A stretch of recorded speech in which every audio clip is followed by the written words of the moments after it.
Shorties. Hi, Shorty. Fingers crossed, StreamYard's being a little bitch tonight, apparently. Very frustrating when we're professionals here. I'm fucking professional.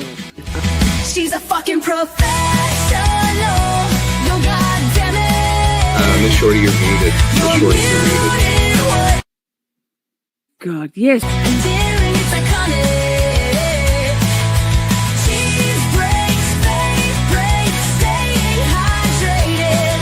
It's Shorty time. She's a fucking delight. Trial watching, trials and tribulations. It's Camp Shorty calling all nations. What are you drinking? Shall we skip this part?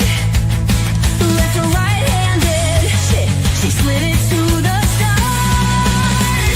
She's a fucking professional. Yo, goddammit. You're muted, what? Daring, it's iconic. Cheese breaks, faith breaks, staying hydrated. It's Shorty time. She's a fucking delight.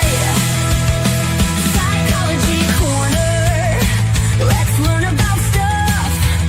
New Miss Shorty music. Calling their bluff. Best chat, best community. We've got the best mods. A safe, supportive sanctuary full of fun and love. Rock out with your cats down. Curse all you want. And here at Camp Shorty, we even say God. She's a fucking professional. Yo, goddammit. You're muted, what? And daring, it's iconic. Cheese breaks, faith breaks, staying hydrated. It's Shorty time. She's a fucking delight. Hey, Shorties, what's doing, y'all? Get in here, Shorties. Let's fucking go. Camp Shorty. Camp Shorty. Camp Shorty. Camp Shorty.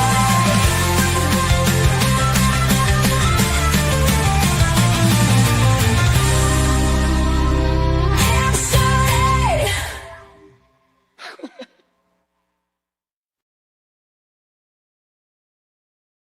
Hi! I forgot to put myself on the stage. Hi, Shorties. It's like, hi, good to see you. Hi, Shorties. I didn't forget to put myself on the stage. Hello. It is good to see you. Time is but a construct. It's 12 minutes past 7 here, AM. And here we are. Happy Saturday to you and happy Sunday to all the Aussies out there. You know the drill. Hang on. Pig's ears for my best friend. My best four-legged friend. Big one for Buster because he's a big boy. Oh, Poppy, that's gigantic. Look at this thing. Imagine the size of that pig. Ew.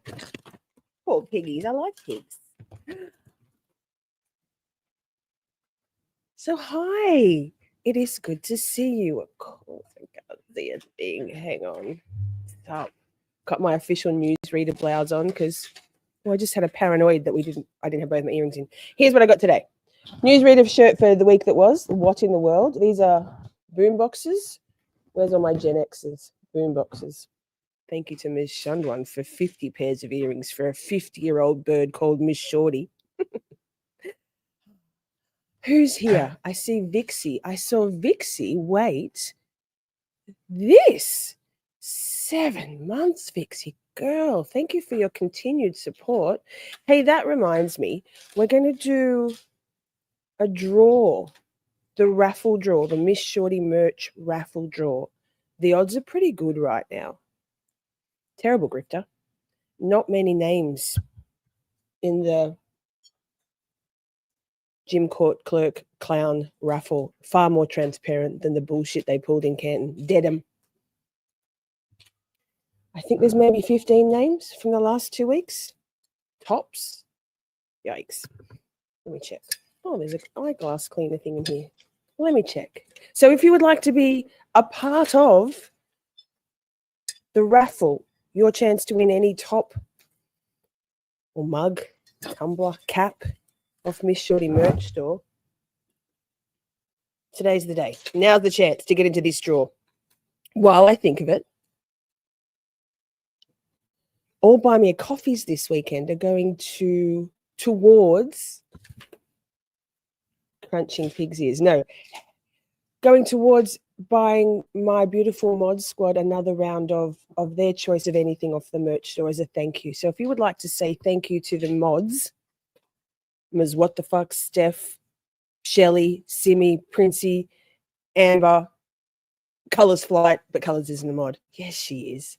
That's a good way to do it because it will help me also because, like I said, I'm a terrible grifter. So let me say hi to some folks. Wait. They'll do for now. Better than being blind. Better than squinting, Ms. What the Fuck will tell me. Oh, Hobate V's here. Hello, hello. Vixie says you're welcome. Thank you. Really is very helpful membership because it's an ongoing, regular, small amount, couple of dollars for you guys. Colors Flight, there she is. The birthday girl from yesterday. Hi, Brooklyn. Laney, sup. Spinster.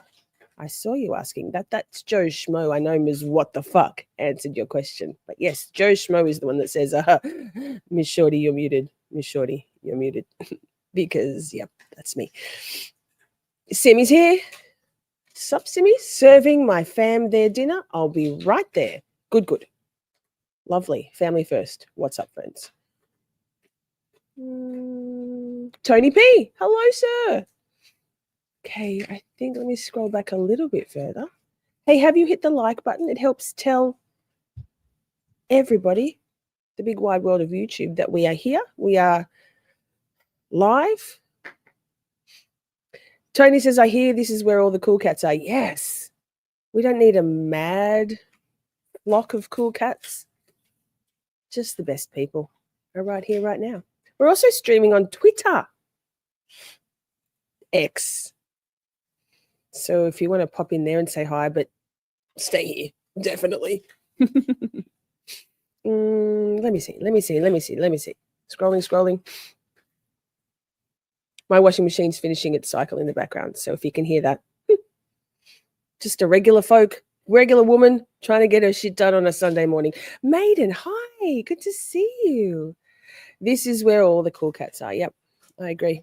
Hopefully Timmy will make an appearance. He did yesterday. Last night. Best little kid. Hey, shall we talk about Replay Crew? Replay Crew, hi. If you would like to watch the live chat replay on your handheld device, your phone, your tablet, what have you, it's easy peasy. All you do is swipe left on the couple of little dots on the top of the comments tab, and it should give you the option to watch the live chat replay instead. It takes a couple of hours sometimes to populate YouTube jargon. So if it doesn't happen straight away, it should happen. But I always do check the Replay Crew. Sorry, brain. I always do check the live chat replay when I'm doing the settings. So what are we doing tonight? Well, welcome to What in the World, the week that was. I should probably bring on my phenomenal, amazing co-host, producer, bestie. Should we do that? Absolutely. Hang on, let me just scoop away this momentarily. Oh, good Lord. Hi, how are you? Everyone, you should know Ms. What the Fuck. If you don't, this is Ms. What the Fuck. Love you. How's your weekend going so far, ma'am? Busy, very, very busy. How about yours? I mean, it's almost over for you. Yeah, I'm in a really good mood this weekend. I love it. I love it. Everything's amazing. So, but busy, yes, always busy. I want to say it's a trauma response, or maybe I just try to get too done. Hey, Lynn, hi, good to see you. Oh, permanent busy work is a trauma response, don't get me wrong, but also packing the schedule jam for, yeah, man. We're so screwed. Ooh, you feel called out right now. I do. What the heck? Oops, not psychology corner. Moving on. We should probably play the bumper, right? Welcome to the week that was. We're breaking down the news that piqued our interest this week from around the world. Absolutely. Let's play that bumper.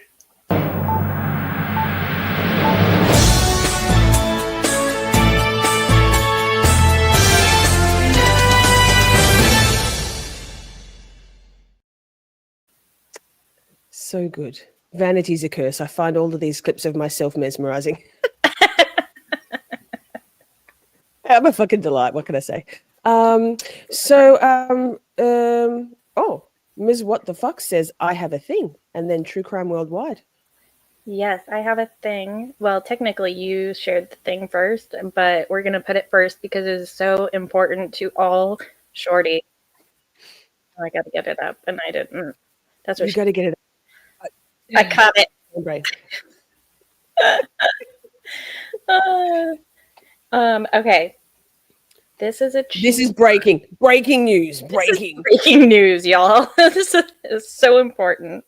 Hang on, let me just before you. Let me just, because we've got the format from yesterday. You talk. I'll do the layout stuff.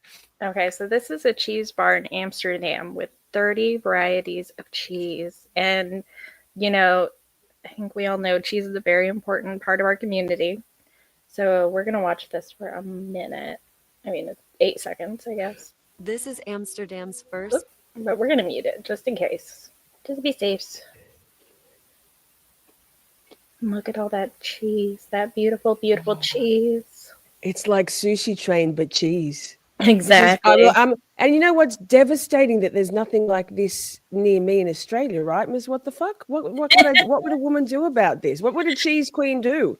A cheese queen would Google whether or not that there is a cheese train bar in Australia, and what do you know? One very close to you. No, you really? No. Which is exactly what I did, and there is, in fact, one very close called, I believe, Splatters or something like that. But it's my favorite part of your DM about that was you suck. I did. That's exactly what I said. I said, you suck. Like, how dare you be that close to a cheese train? That's not fair. I'm like, I really do suck. You can't change facts, right? I was so offended. Oh, I'm sorry. I don't. I just click on something and put the link in my list and then send it to you. I don't like delve any deeper. If ever there was a justification or proof that Shorty isn't the best Googler of things that probably should be important to her, it's right here. You heard it here first. And actually, there's one in Geelong also, right? So Shun one, I think, lives near Geelong. Not to dox her, but she's near me. I'm in Melbourne. She's in Geelong. So Shun one and I could both go to our. Mary Flynn says, "I love cheese." Mary Flynn, that's one of the many reasons why we love you. Brooklyn asks, do they sell a weed-infused cheese? Probably in Amsterdam. Definitely not in Melbourne because it's still criminalized here in Melbourne. It's in Victoria. So, yeah. I think you can grow. Maybe, I don't know, man. I'm pretty sure. Like, you can have a personal amount, but I don't care because I don't do weed these days. Been decades. All right. So thank God we broke with the lead story, and we'll get into the less important stuff now. Joke. What? Let's go. We'll do the True Crime Worldwide, but we'll start with the bumper. Let's do it.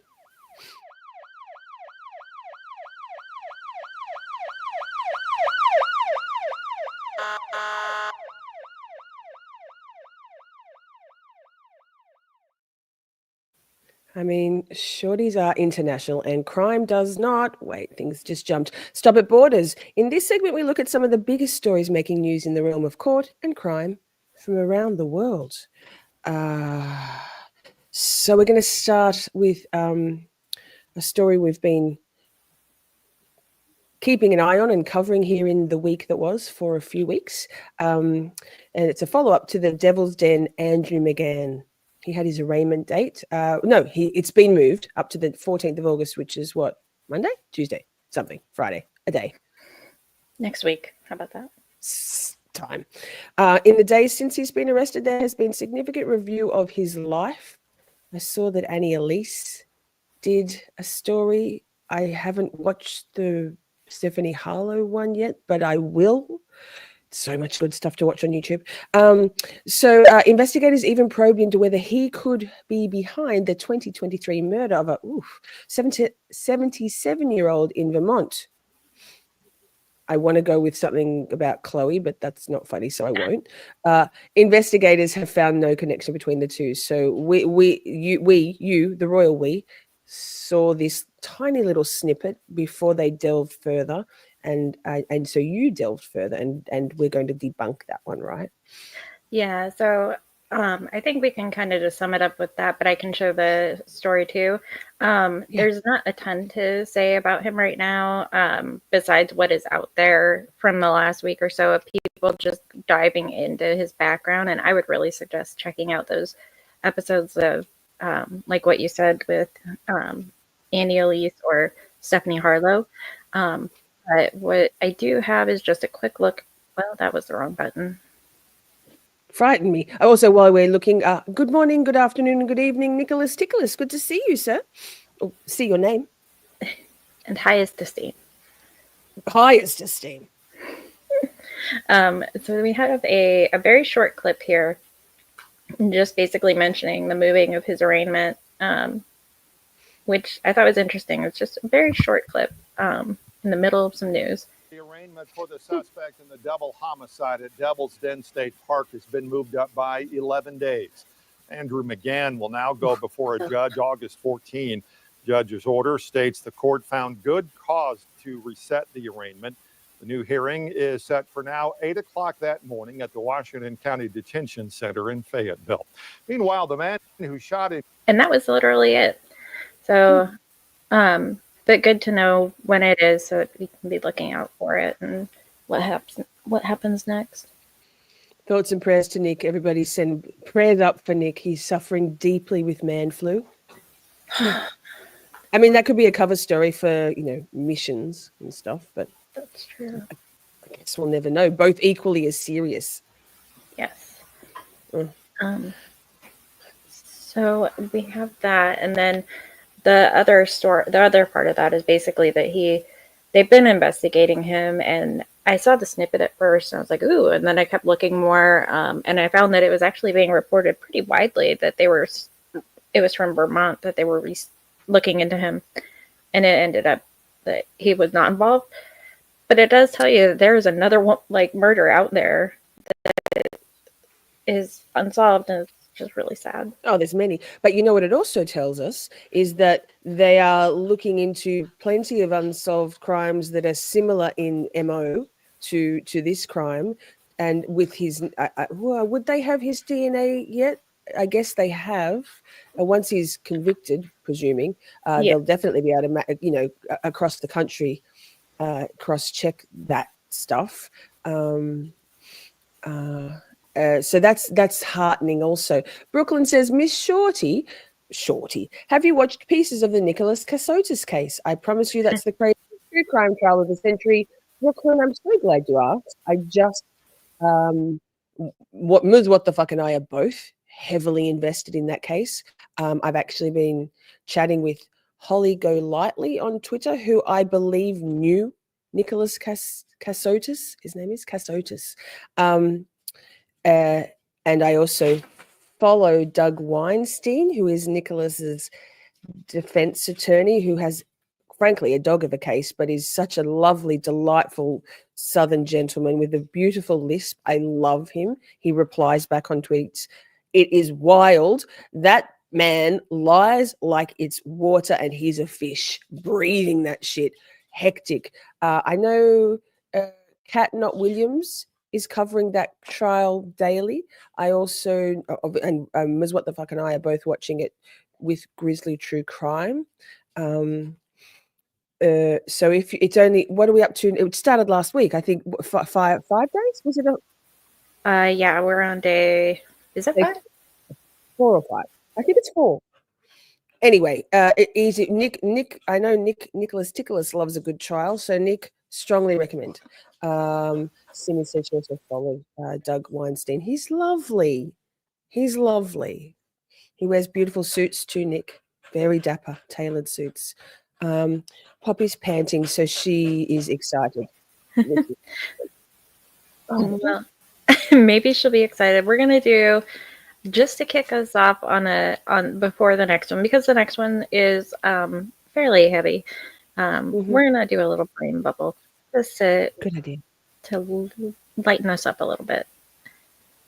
Oh, And the baby. it's a baby. Oh, this is for me, I think. Is it? It is Yes. for you, yep. I love babies. This is babies making their way around the way they worked. Oh my goodness. Poppy, come on. I That's how colors moved, I guess. I bet. That's exactly how she yeah. That's me. That's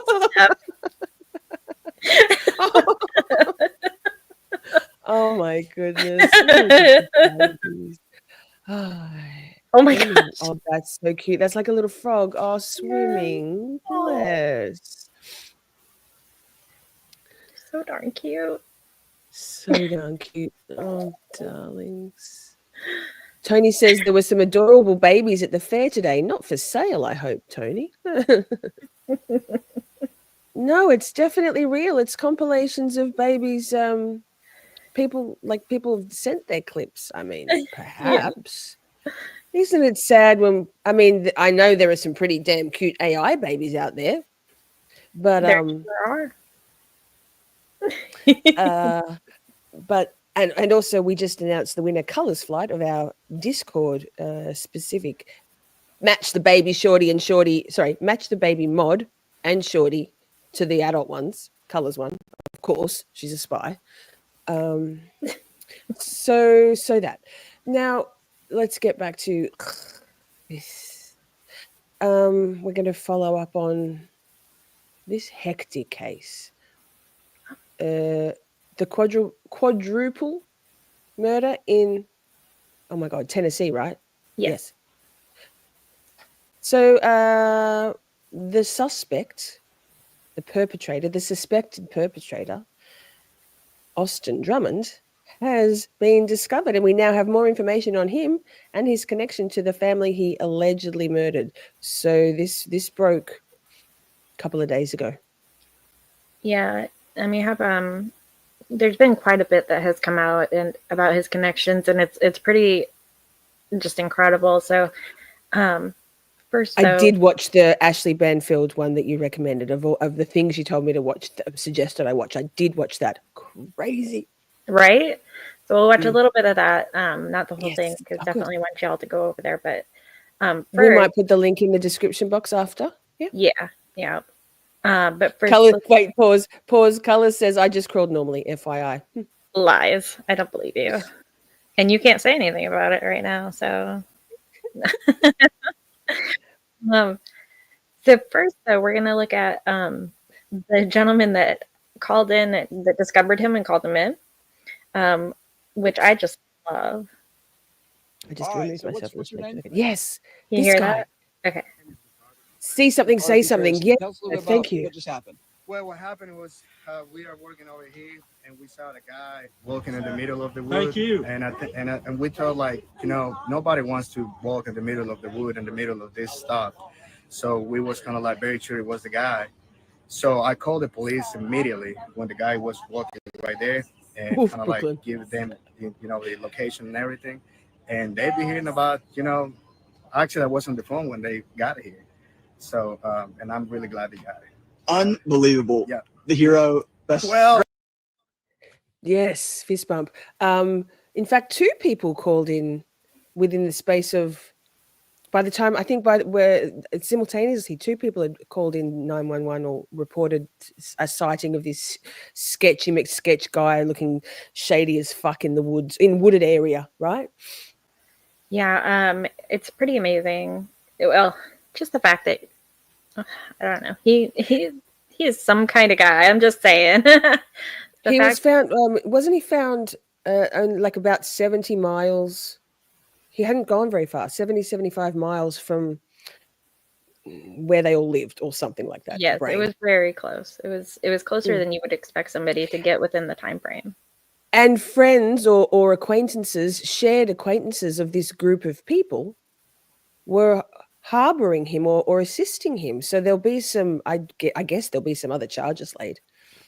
Yeah, Surely. they have been arrested. So, Oh, good. Breaking. so let's watch a little bit of this. It's buffering on me, so I'm gonna try it again. My Hey, brain I'm Ashley Banfield. vibe. There she is. And we'll move the stuff there and just get it ready. Thank you, everyone, for being here. We love you all coming to join us for this. It's quite the work to get this pulled together from Ms. What the Fuck and I. And thank you to those of you in Discord who've also shared important stories that impacted you this week in the week that was draw. Yes, that is so appreciated. We can't necessarily get to all of them, my stuff included, but we curate the royal we again. Ms. What the Fuck curates. Hi, Rach. Good to see you. Hi, Teresa. Rachel says, I believe several people have been arrested for helping him. Damn Yes. straight. Good. Yeah, I think it's 3, but we'll get to that in this video, which is awesome. I really will we'll definitely put the link for this video because it really kind of wraps up the entire story. It's amazing. But I don't want to just rip off the whole video. No. Okay. Been wiped out. A baby was left in a stranger's front yard, and a 7-day manhunt gripped the entire country. And even though a suspect has now been caught, Can you please Austin full screen it? Drummond, Oh, yeah. there doesn't seem to be an answer to this mystery. Thank Not you. yet, anyway. And when I say answer, I mean the Oof. big question: why? His arrest may only be the beginning of a bizarre mystery. Why? Like, why would anybody wipe out a whole family and then steal a baby in a car seat, only to then just discard that baby at a stranger's house on the side of a highway, almost like it was just an afterthought, and what a pain in the ass. Out you go.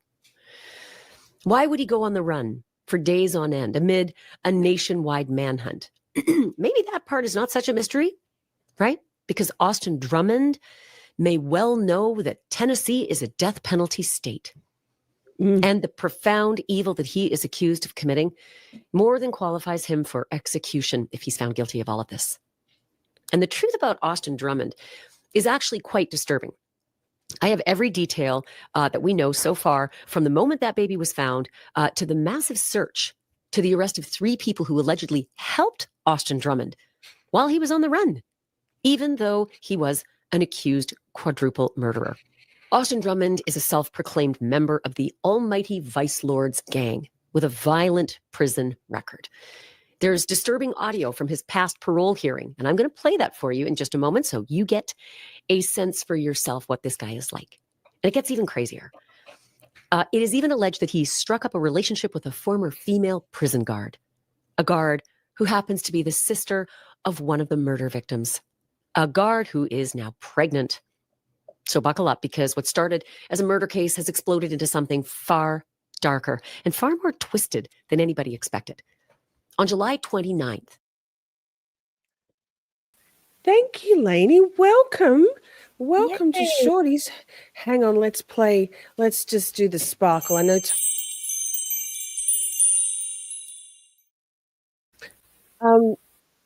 Cool emotes.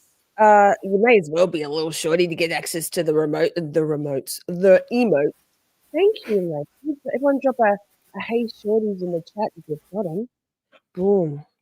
All right. You know what? While we're paused, I'm so impressed with Ashley Banfield. I know she was on Defense Diaries with Bob and Ali a couple of months ago, I think. But here she is. She says at the start of this episode, that she had the man flu. Probably not as serious as man flu, but she wasn't feeling well at all, and she just soldiers on. I think that's a consummate professional, right? Yes. Sorry, I realized I was muted. Hey, welcome to my world. Yeah. So are we going to play? We want to play more of that, I reckon, or not? We're going to play just a little bit more. I was Good. scrolling to the right spot. Yeah, I see you in the backstage doing that. I know. Sneaky. Okay. I thought I wrote down the time stamp for this, but apparently I didn't. Okay, so this is where she's talking about him going to prison, and so he went to prison for aggravated robbery or something like that. He robbed a liquor store or a gas station or something with a gun, which even though he only got away with like $40, it's still because he had a gun and he was doing a robbery and there was a person there. It brings up the charges. So she talks a little bit about what his life was like in the prison and what happened when he tried to get paroled. Getting jiggy with it. Yeah. Sorry, that was 20 years, $44. But it was enough to land him in serious trouble, and he was convicted in 2014 of aggravated robbery, and his sentence was 13 years in prison. But it did not appear that prison helped him much. It certainly didn't stop him. On the inside, Austin Drummond racked up over 25 disciplinary violations. Let me read out just a few: assault, weapons possession, gang activity, and refusing drug tests. Police also say he threatened jurors who were involved in his conviction. So yeah, dangerous guy. Not the kind of guy you want wandering around the streets, right? But in 2020, after just 6 years in prison, Austin Drummond got his chance before the Tennessee Parole Board, right? When you get a sentence and you have an opportunity for parole, you get your hearing. Whether you win, that's another question. The DA, Jody Pickens, said that Drummond was a violent repeat offender and urged the parole board, don't do it. Do not get this guy any freedom. Deny the release.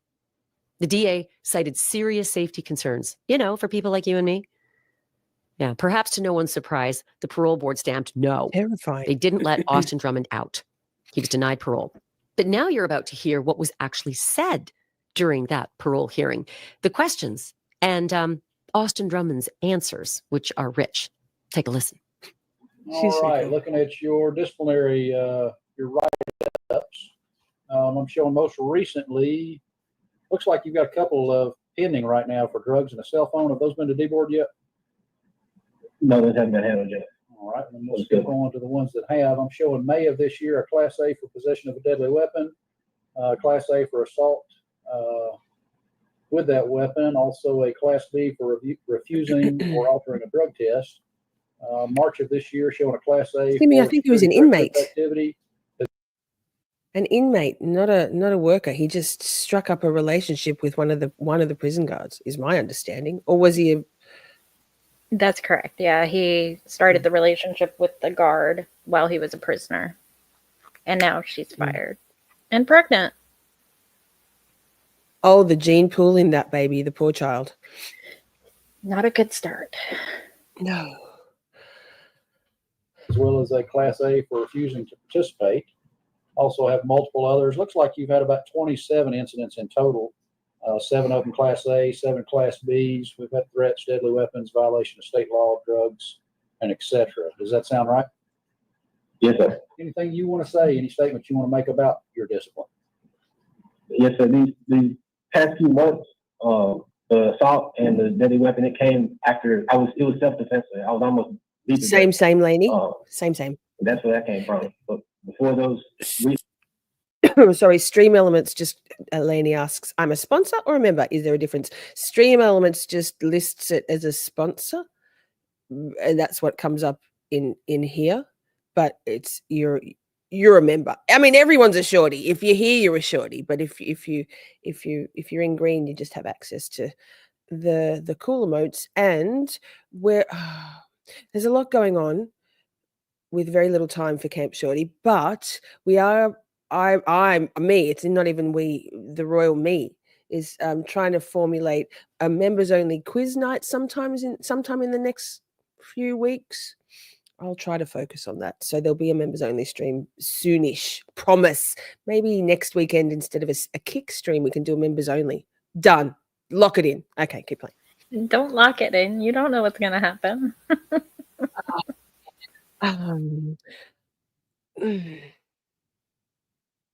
recent ones, I went almost 2 years without any disciplinary. Tell me about the aggravated robbery. What did you do to get this charge? Yes, Tony, I'd love robbed to. a gas When station. do we leave? Were you armed? Yes, sir. What did you have? It was a BB gun. Was anyone injured? No, sir. How much money or what did you take? It was like $40. Why were you robbing a gas station? Honestly, I was on Xanax that night. I don't even remember doing it. All right. Using any other drugs or alcohol around that time? No, just Xanax, alcohol, and marijuana. All right. And then you've got 13 counts of retaliation for past action. Tell me about this. Yes, sir. After my trial, after I was convicted, I was on the phone with my dad, and I made a comment that I would be out soon, and that I had the jury's information. So you made threats to go after them? Yes, sir. I'm showing there is confidential opposition statements in your file, as well as letters of opposition from the district attorney Jody Pickens' office that is strongly opposed to your parole based on the violent aggravated robbery, as well as the threats made to harm the victim and the jurors after the trial. I'm going to recommend that you be declined. While locked up, Drummond wasn't exactly roughing it either. There are reports that show he was living shockingly well while he was behind bars, showing off what looked like a luxury prison setup on social media. We're talking 2 cell phones, videos of him gaming, and pizza delivery. This is wild to me. Pizza delivery. And I have absolutely no idea how he pulled that off. That's what she said. I don't understand. I was busying around because, like I always say all the time, I listen mostly. I don't always watch. And I was doing stuff in my kitchen. I think, I don't know, something. And I heard that, and I literally had the record scratch. Yeah. The gaming didn't really, okay. And then the next words out of Ashley Bansfield's mouth about pizza deliveries, I was like, I'm sorry, what? Yeah, but look at his setup. Like, yeah. Are you kidding me? My area. Oh. I'm not lying. It's better than a lot of people's. It's better than what I have right now. Like, I mean, it's like an actual computer. Look at all the goodies he has. He has a full, like, a cabinet full of snacks and stuff. This is ridiculous. He's got Hollywood lighting to do his makeup. Beautiful. Yes, exactly. His Jolly Rancher lipstick, courtesy of Lori Vallow. God damn. Goodness me. Wait, is there alcohol? Wait, but I don't see alcohol there. Stop it. No. I mean, there probably was. No lies. There probably was. Anyway. But it's not like loud. Yeah, Lainey, pop it in the week that was draw. If definitely. Thank you. Yeah. This was in Tennessee. Yes, Colors Flight. I don't know whether he was in prison in Tennessee as well. Yes, all in the one. I believe so. I don't want to say yes or no. It all happened in Tennessee, so I assume so. Was he in prison or actually in jail? I think that's prison, right? Yeah. Jail is basic as fuck. He was in TDOC maximum security, so probably Tennessee Department of Correction maximum security. Mm-hmm. I scrolled back to the picture of him. Oh, here. Oh, yes. Cheers. Bottoms up. Me in the way. Standard. So that was what I wanted to show out of this video, just like some clips, because I really think everybody should go watch it, and we'll put it in the description box for the video afterwards. That way you can all go watch it, because it's really, really interesting, and there is more dirt in there that I didn't cover because it's literally a 58 or so minute episode of what? Yeah, it's 26 minutes, but in that 26 minutes, you're gonna say what the fuck like a million times. It's insane. Yeah. Okay, so we will continue to cover or follow that. But moving on next, before I say the official shit, y'all who've been with me for a while, or if you've listened to me rabbit on about this, this whole channel, Miss Shorty, was built on what we're about to cover next. Not necessarily Donna Adelson, but the family and the murder of Professor Dane Markell. Prior to that, I was just like most of you all. I was simply a chatter, a subscriber and a chatter in YouTube's, and I watched the Charlie Adelson trial, and it's like, not to make light of a horrifically senseless hitman murder of a beautiful, bright, kind, loving father, law professor over a decade ago. But the trial was rich for content, and I couldn't not make shorts. Hence, is Shorty. I'm a Shorty who makes shorts. Donna's trial was supposed to be in September last year, October, can't remember, same, but was called off at literally the day it was supposed to begin, thanks to Charlie Adelson. So we will be covering Donna's trial in place of the week that was. So next weekend will be normal, regular programming with the last day of Sade Robinson, her murder trial, Maxwell Anderson, this fucking guy, and the week that was on Saturday night, with maybe something else thrown in there that's kind of exciting, but can't say anything. And then the weekend after that, for the next couple of weeks after that, will be purely Donna Adelson coverage recaps for probably 2 weekends. Anyway, all that to say, Donna is heading to trial on August 19th. There are conflicting reports as to whether she was offered a plea deal recently. Yeah, I still can't get to the bottom of that. Carl reckons no. Carl Steinbeck. Georgia, no comment. Georgia Kappelman. We love Georgia. Anyway, let's take a look at video coverage from Court TV regarding the report of the offer and the response from the defense. Carl thinks it's a fantastic PR exercise, and goodness knows the Adelsons are up there with the McAlberts for paid propagandists and minions spreading misinformation and going into chats. So get ready for that. We'll have that for sure. But we'll also look at the final pretrial hearing to discuss, pretrial hearing to address outstanding defense motions. Shall we? We shall. So first up is Court TV covered the initial breaking news of the supposed offer, and then the defense's reaction to it. So we'll cover that. Before you press play, wait, sorry. Brooklyn said Donna is living like a queen. An invoice of a commissary purchases came out on Friday. We need that. I guess Pretty Lies and Alibis has that somewhere. Anyway, thank you. Thank you, Brooklyn. And hi, Hidden Meditator. Good to see you. Okay, information in the case against Donna Adelson. Her defense is reacting to reports that she turned down a plea deal in exchange for her daughter, Wendy, in terms of the prosecution, but her defense is now confirming to Court TV that that is, quote, not accurate. Donna Adelson was reportedly, according to one of our Court TV guests who has experience there in Tallahassee and sources there, that she was offered a deal of, quote, time served if she implicated her daughter, Wendy Adelson, in the murder of Wendy's ex-husband, Dan Markell. And those sources told Tim Jansen that Donna turned down that deal, meaning this is still going ahead to trial. Jansen broke that news yesterday on Vinnie Politan Investigates, rather, here on Court TV. Can you please also pause, on Ms. What the Surviving Fuck? the Survivor podcast. Let's take a look. So Tim Jansen froths over Wendy, right? He's a tough one to work out because he vehemently defends Wendy Adelson. He's got a mad hard on for Wendy Adelson.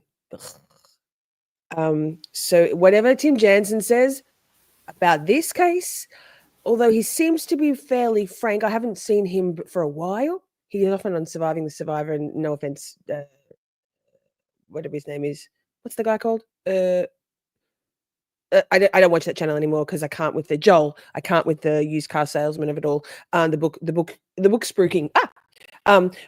The universe got me. Shade. But very interesting. We all know that Court TV uses interesting spokespeople for cases. So that, thank you, Hope 8 Fear, Joel. Yeah, I used to be mad into it, but I don't know. Okay, keep going. Thank you, Ms. Motherfucker. Listen back to that moment before we talk about it.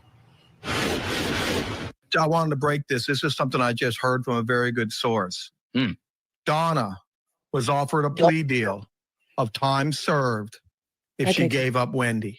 Well, and she turned it down. No, I believe nothing. And this is inside the courthouse.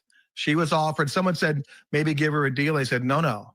She was offered time served if she would give Wendy because of her age. She turned it down. Unreal. You guys are hearing that first It's called anywhere, I think, paid but here on Surviving the Survivor. propaganda. Paid propaganda. Believe nothing. No, with all due respect, Tim Jansen, I know he's a very respected attorney, yada, yada, yada. I call bullshit. All right, now again, that was Tim Jansen. Carry on. Are you sure? I don't know, man. I this is my case. Like, you all think I'm all about that Karen Reed, and I absolutely am, but this is my case. I know it intimately. That's what she said. And there's no way Georgia does not need to offer Donna a plea deal to get her to flip on Wendy. They have Wendy dead to rights. Stick a pin in it. 2 weeks after Donna's convicted, which will happen. Duh. Wendy will be, give it 2 weeks. Tops. Do you want to skip the rest of this? There's like no, I love it. Let's do it. Let's do it. Okay. On Surviving the Survivor, longtime attorney has a lot of sources that he's been able to confirm information, but today the defense team for Donna Adelson saying that it's not accurate, and the prosecution saying they can't confirm or deny that when Court TV contacted them about whether or not this happened. Now, keep in mind, the background on this story is Donna Adelson is accused of plotting. Okay, that was all I wanted to play from that because somebody else comes on, somebody that drives me nuts. So, but I think the important part there is that Georgia, whether or not she actually did, she wouldn't have been able to say that she didn't because she can't talk about any kind of plea deals. They're not allowed to. So, particularly, yeah, but exactly. Duh. I'm just going to say hi, Christy. She says she's here but listening. Thank you for being here, Christy. Yeah, come on now. Yeah. So then we have the final pretrial hearing, which was, was that it was Thursday, I think. Yeah, because it was. I don't know. Everything is mushing together. Yes, no, it was yesterday. It was Friday. Okay. So we had that. The audio is terrible, y'all. So just like hold on tight. We're gonna try and get through it, I guess. But we'll. I don't know. It didn't grate on me as much as I thought it would. I did watch this as well. Okay. I found that it gets to a point where a new audio stream comes in, and if you take out one of your earbuds, you'll realize that the one audio stream is good and the other one is really bad. So you just have to take one out. Well, that's how I roll anyway around here. So yes. Also, are you going to cover the fact that rest assured the trial won't have this terrible audio because before voir dire, it's already planned that the audio visual team will be coming in on the Friday. I believe you said that's this Friday. Yep, that'll be in here too. Cool. Okay. Do that and then see if this worked. Oh.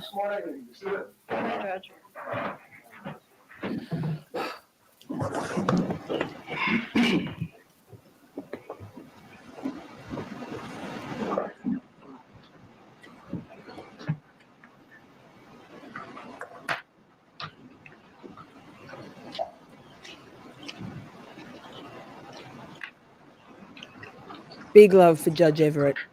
Amazing man. Love him.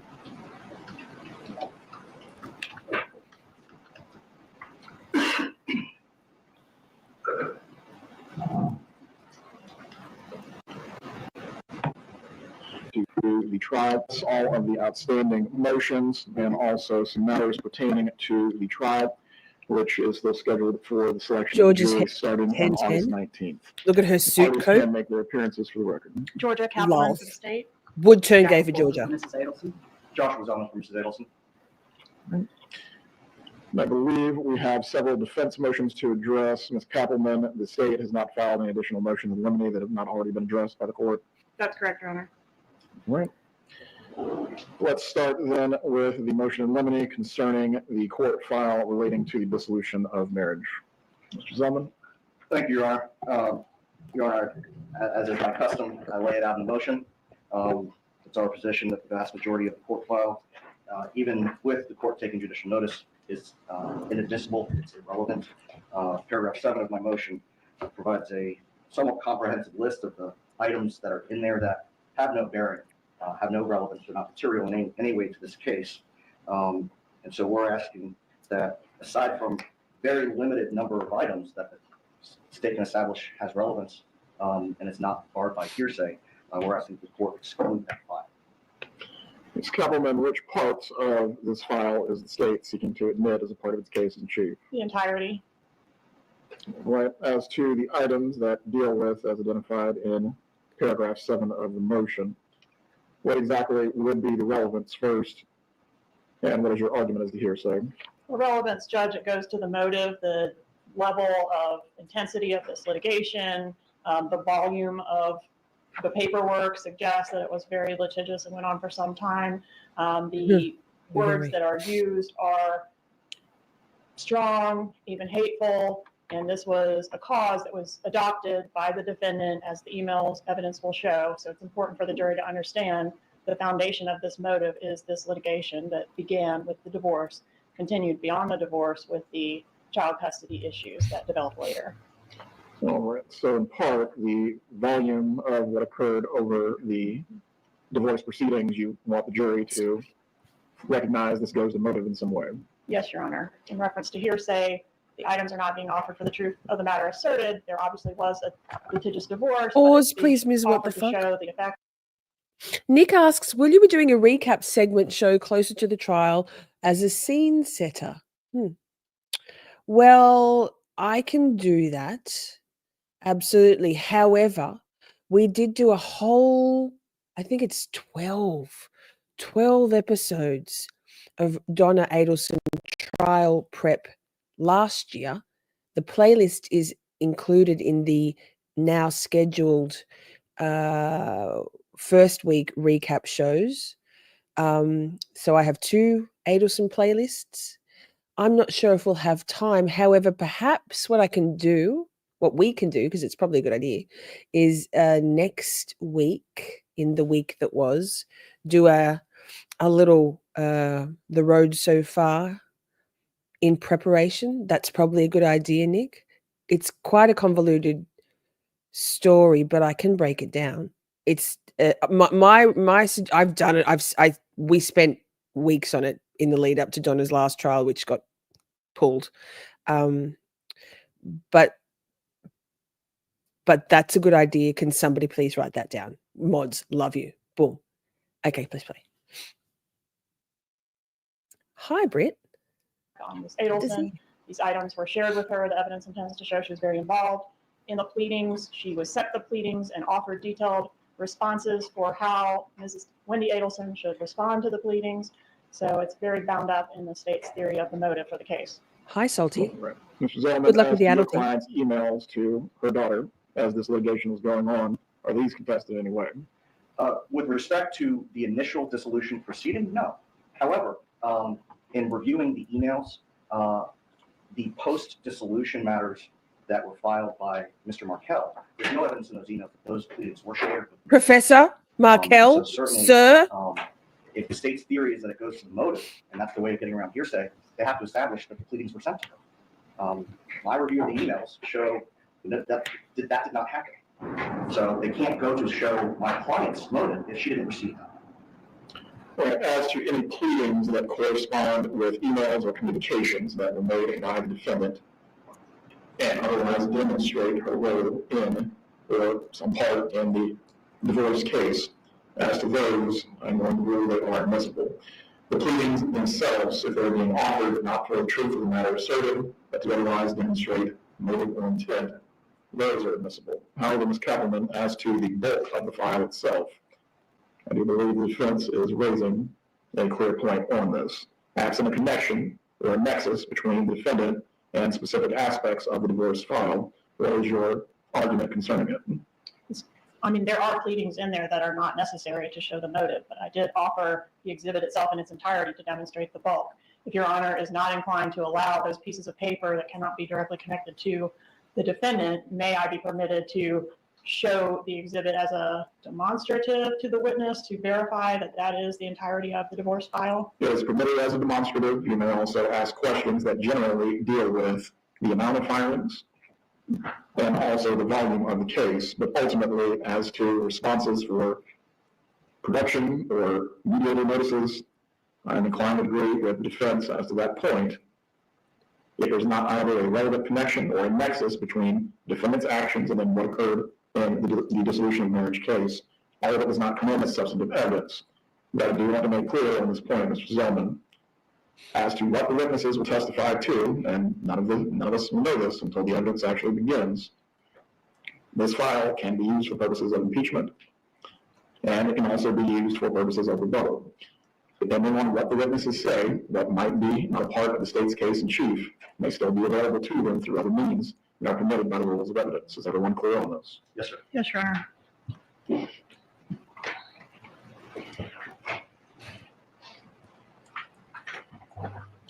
All right, let's move on to the motion limiting concerning the testimony of Sarah Youssef. Mr. Zellman. Again, Your Honor, we stand on the motion. Ms. Kaplan, response. I would just ask Your Honor to reserve on her. The state has no intention of calling her, so I don't think unless that changes that there's any reason to I address love testimony her. at this time. Can we please pause for a sec? And I assume you are going to leave Ms. Youssef available as a rebuttal witness if necessary. So Georgia is a funny woman. She's smart. She's savvy. She's gorgeous. Her humor is as dry as they come. I literally am frothing over Georgia being back. Her lady in waiting, Sarah Dugan, is amazing. She'll probably do the opening statements and Georgia will do the close. You all are gonna, if you haven't watched the Charlie Adelson trial, I know the trial channel has got the whole trial, as the trial channel does, defluffed, organized per witness in a playlist. So if you'd like to catch up, it was a 2-week trial. That's all they're ready to go for you. So that's another good way you could do that. Georgia is the fucking tits. I love her. You all are gonna love her.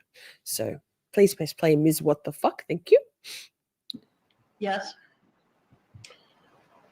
But if the witness is not going to be called, that essentially moves the issue. On that point, Mr. Zellman, the state is not committing to calling this witness. If they do call them at that time, I will issue a ruling concerning a motion limiting. Yes, sir. As to any purpose of rebuttal, ultimately what comes out as a part of the defense case, Ms. Youssef still is able to testify in that capacity.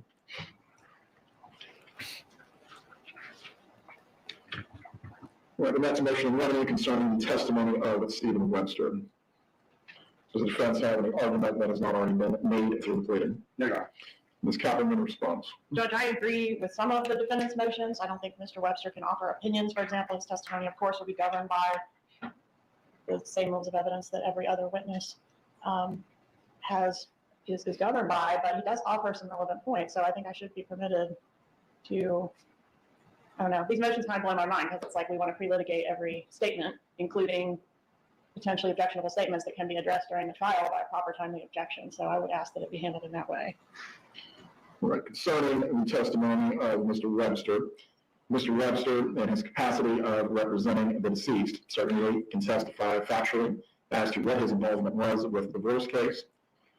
And also he may testify concerning the nature of the proceedings as to any opinions that go beyond that. Ultimately, I think that's where we are going to have to get into what is being asked and what would be the response that ultimately the defense would find objectionable. But generally, as to any opinion that Mr. Webster cannot give without a proper foundation, I think it's settled as a matter of evidence that no witness gets to generally opine on matters in which they are not qualified to testify to.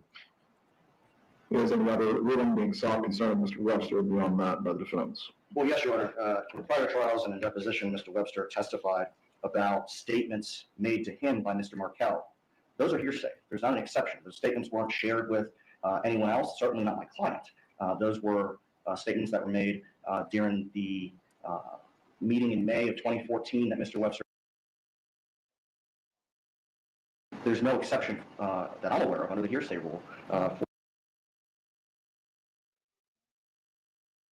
statements made by the deceased to Mr. Webster. Ms. Cattleman, do you have an argument? I think I agree in general that those statements would be hearsay. I don't recall what my theory of admissibility was in prior trials, but I would agree to approach if I intend to elicit a statement made by Mr. Markell to his attorney and offer my theory of admissibility prior to asking the question. If I decide to do that in this trial, I don't think I plan to do that, so it's hard for me to address what that theory might be now. Very well. Again, as a general principle of evidence, hearsay that has no exception is not admissible. If the state is seeking to admit this statement for a proper purpose that actually has a basis in the rules of evidence to be admitted, you will need to approach so that way the information is not placed improperly before the jury. The motion in limine is granted as to Mr. Webster offering any opinions for which he is not qualified to give. The court will reserve ruling on the issue of any statements that he may testify to by the deceased. If the state, again, will have to present an actual exception to hearsay in which the matter can be placed before the jury. The renewed motion in limine concerning the Latin Kings. Oh, the Latin Kings. Yes, Your Honor, this goes in part Irrelevant. to the defense and why Mrs. Adelson acted the way she did, the language that she used on the 2016 wire calls. Typically, I know that we would want to have the foundation through her testimony for that, but if the court were to bind our hands in questioning the state's witnesses, it would be too late to wait until she testifies. We would lose the ability to cross the state's witnesses on that issue. It's very limited. You have Luis Rivera. There will only be a few questions at most. Potentially Charlie Adelson, depending on when the state calls him. Certainly special agents, I believe it's Jimenez. Now, in the last trial, he outright testified that he was, I guess, at least pretending or trying to influence your client as a member of the Latin Kings gang. Yes, sir. To that end, Ms. Cotton, what is your argument? Same as my argument has always been on this issue, Judge, which is that Rivera was a gang member. That's why he was recruited to do this. I think that's relevant. But the fact that he was a leader of a specific gang, I think is just bad character evidence that doesn't lend anything additional, more prejudicial than probative. And I would ask Agree, to exclude Georgia. those details. It's not the point. It's not the point. Luis Rivera wasn't recruited. It was Sigfredo Garcia who was Katie McBanaman's baby daddy. And he was wanting to do anything he could to win Katie's heart back. They were not together. She was dating Charlie Adelson off and on, which incidentally was purely, she was a useful tool for Charlie, although he does go for that kind of gal. Now he's in prison, life without parole. But the Latin Kings element was only by happenstance that Sigfredo Garcia were childhood buddies and besties. Sigfredo, not a Latin King, never. Like a dickhead and a little petty criminal, but not part of the gang. Luis Rivera wasn't the shooter; he was the sidekick. So I personally don't think it's hugely relevant. Although folks like to take the Latin Kings ball and run hard with it. So yes, Brooklyn, Donna is. People like Donna Adelson, Alec Murdoch, Charlie Adelson, Karina Cooper. Can't help themselves. I wonder if Nicholas Katsotis will take the stand. Actually, I have a feeling he might. I have a feeling he will too. Do we want to watch to at least the part where he drops that she's going to take the stand? Let's definitely. Okay. We had in the last trial, as to this painting character of Mr. Rivera specifically, in a negative light, the court's ruling will remain the same. As to the witnesses, then, Mr. Jimenez or other witnesses that may present this topic unsolicited on their directs, once the horse is out of the barn, it's out of the barn. As far as in cross-examination of Mr. Rivera specifically, the defense may cross-examine Mr. Rivera as to his role as a gang member and why he was recruited into this matter to specifically serve a purpose as it relates to the conspiracy of the killing of Dan Markell. Now, with regard to undercover or the former undercover agent, Ms. Callahan, this is where I believe the analysis begins to diverge on this topic. He specifically approached the defendant as a Latin King member, correct? No, sir. My recollection is, I know that was his testimony, but I would instruct him not to say Latin King in the future. However, he didn't say anything to Ms. Abelson about being a Latin King. I guess that was his version of acting like a gang member. I don't know how well he did. Ms. Abelson didn't seem to think he did very well, but that was the intention. He did not represent himself to her verbally as a Latin King gang member. He was not wearing any clothing or other signifiers that he was a member of a specific gang. He was clearly an undercover cop, for goodness sake. An associate of this killer who is a gang member. In response on that topic, Mr. Zeldin. Just looking at his previous testimony, my role, and I'll quote from page 1067 of the trial transcript of Mr. Charlie Wilson's case, starting at line 20. Question: can you explain what that operation was? Answer: my role in the operation, I was portraying a Latin King gang member and I was instructed to conduct the walk. Continuing on 1068, question is, all right, when you say you were posing as a Latin King gang member, did you announce yourself as a Latin King gang member, the person you approached? I did not. Okay. So you're just, that's the role. That was my role. You're a character. That is correct. That is his testimony. And yeah, I believe that once, especially with the call that my client made to the undercover on May 6th of 2014, when he became verbally aggressive towards my client, that factors into his What? No. And I know in the previous hearing last year, Your Honor questioned whether there was a difference between a Latin King gang member and simply a gang member. The answer is absolutely. In Miami, in South Florida, there's absolutely a difference between a gang member and a Latin King gang member. Even with that being said, this ultimately goes to your client's state of mind, who is going to establish how she knows the difference between, forgive the pun, the garden variety gang member. And That's not us typing, by the way. I think between her testimony and anticipated testimony of Charlie is. That was it right there. Her testimony. Easily missed. Yeah. Yes. Of course she's going to testify. People like that, like Nick said, narcissists always think they can talk their way out of shit. Amen. Now, thank you so much to Brooklyn, then Simi, then me, then now Ms. What the Fuck, because here we have Donna Adelson's commissary list. Hi, Kimberly. Good to see you. All right. So let me, and I'm probably going to go off of here so that you can see it better, I think. I'll make myself smaller. So I know also. most of us remember when Miss Donna was on the stand looking pitiful, telling the judge how the carbs were bad for her, which is ironic in and of itself. Does judge ever look like he's worried about a carb, ma'am? But apparently Donna is not either. That was that same hearing where she was trying to convince us that she was going to Vietnam on vacation. But let's see what she's ordered. So this is her resident ID. Resident inmate ID is what I would call it. But okay, this was run on 7/21 for us. And it goes from 6/6 when she first got there in no particular order, or maybe it's a numerical order, but let's see if she's helping herself out with that carb issue she was complaining about. Honey bun iced 1, Trail's best smoked beef 14, BK salted peanuts 2-ounce bag, I guess 2-ounce container. She got 5 of those. Werther's original Peanuts sugar are full something, of maybe calories. sugar free. 1 pack. Wise hot cheese popcorn. She got 2 packs of those. M&M peanuts. 1.74 ounces, 2 of those. And then M&M plain, 1.69. She might be making a little trail mix there for herself. 3 Musketeer Pause for a bars. sec, She please, got Miss 1. Sherlock. Chocolate. Just going to say, 1's in the chat if you think peanut M&Ms are better. 2's in the chat if you prefer the original. 1's for peanut, 2 for original. Carry on. Well, I can't get in chat right now, but I have to state my opinion. I don't like chocolate, but I love peanut M&Ms. Probably because there's not much chocolate. Interesting. Chip cookies, grandma's cookies, chocolate something.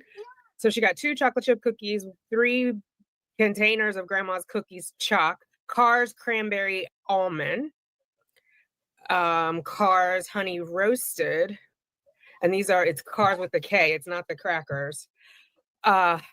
I think this is Nature Valley granola bar oat. She got one of those. 19 individual ketchup packets. To go with it. Earplugs, easy fit. Yeah, I don't blame her on those. Taster's Choice decaf. She got 2 of those. Quest cookies and cream 1. Crossword Wait, pause. puzzle 1. Pause. Clear. Quest, that's owned by, unless it's a different Quest. I can't imagine. She probably isn't getting protein bars, but Quest is owned by Lisa Billieux, who we watch in her and her husband, Tom Billieux, own Quest Nutrition. How about that? Factoid. Carry on, please, Miss What the Fuck. Earbud with micro something 1. Baby powder 4 ounces. We must not be chafed. Colgate toothpaste 1 ounce. That seems like isn't that like a travel size? Q-tips 1. Those are for those tiny ear canals. Gotta try and keep them clean. Soap dish, Cars trail mix, nut and yogurt, I'm guessing 6 of those. Tuna in a pouch 13. Okay, so she is working on getting some protein, but it feels like it's more carb heavy than protein heavy. Thermal top, there's no charge for this. We'll see. They gave it to her. I guess they just have to list it for inventory purposes. We'll see that later on in the notes. Washcloth 2. Thermal bottom XL. Girl. And the thermal top is 2XL. Ma'am, you might want to lay off of the honey buns. She got 2 of those. Fresh scent cocoa butter. She got 1. Garnier moisturizing shampoo 1. I don't care. Fruit Loops. Excuse me, Fruit Loops are just pure shampoo sugar. will never- Come on now. You can't get 6 lots of Fruit Loops and expect to not be putting on some weight. Fruit Loops. That's hilarious. Are you looking at the price of these too? Because like looking at the price of these, the Fruit Loops look so expensive. But then you know, you look at the other The stuff. Fruit Loops are the same price as their thermal underwear. Oh my goodness, Brooklyn, thank you for sharing this with us. We would never have seen this. This is fantastic. This is hard-hitting news. It is. This is very important. Be as good as Absolutely. conditioner. You need a good conditioner. And Donna's got that curly hair. I suggest a good conditioner and a round brush for her. I don't know if they have that available, just based on what her hair was looking like in her last court appearance. I'm gonna need her to get it all the way together for her trial, which is coming up this month. Kellogg Fruit Loops cup. She got 6 for $14.94. A lot of you guys said where you live, like that was a ridiculous price. I don't know where my phone is. What is that per cup? You guys were saying you can get them for like $1.50 at Walmart. Well, apparently there is quite the markup at the jails. Yes. $14.94 divided by 6, $2.49 a cup. And then Kellogg's Frosted Flakes, 2. It looks like it's a cup, 2 for $3.98. Also, those are cheaper. T-shirt, extra large, $4. Ivory soap. Panties. Worst name, worst word. That's the worst word in the world. Panties, ladies size 9. It would be interesting to see what size they were when she got in, because girl, it's spreading. She got 4 for $12.76. Hot chocolate, 1 ounce pack. She got 12 of those for $5.40. That seems like a So good much price. sugar. Pink Girl. sugar substitute, 50. She got 2 packs of those. Mayonnaise, 12 ounce, 1 bottle, 12 ounce bottle, and then mayonnaise packets, 0.5 ounces. She got 25 of those. And coffee creamer individual. Pause. $7.25 per mayonnaise pack. Wow. Akasha, late. Hi, Akasha. We're just going over Donna Adelson's commissary list, courtesy of Brooklyn, who sent us in this. Now it's time for somebody to do the math and see what the price difference is between 25.5 ounces and 1. That's Tony. ounce.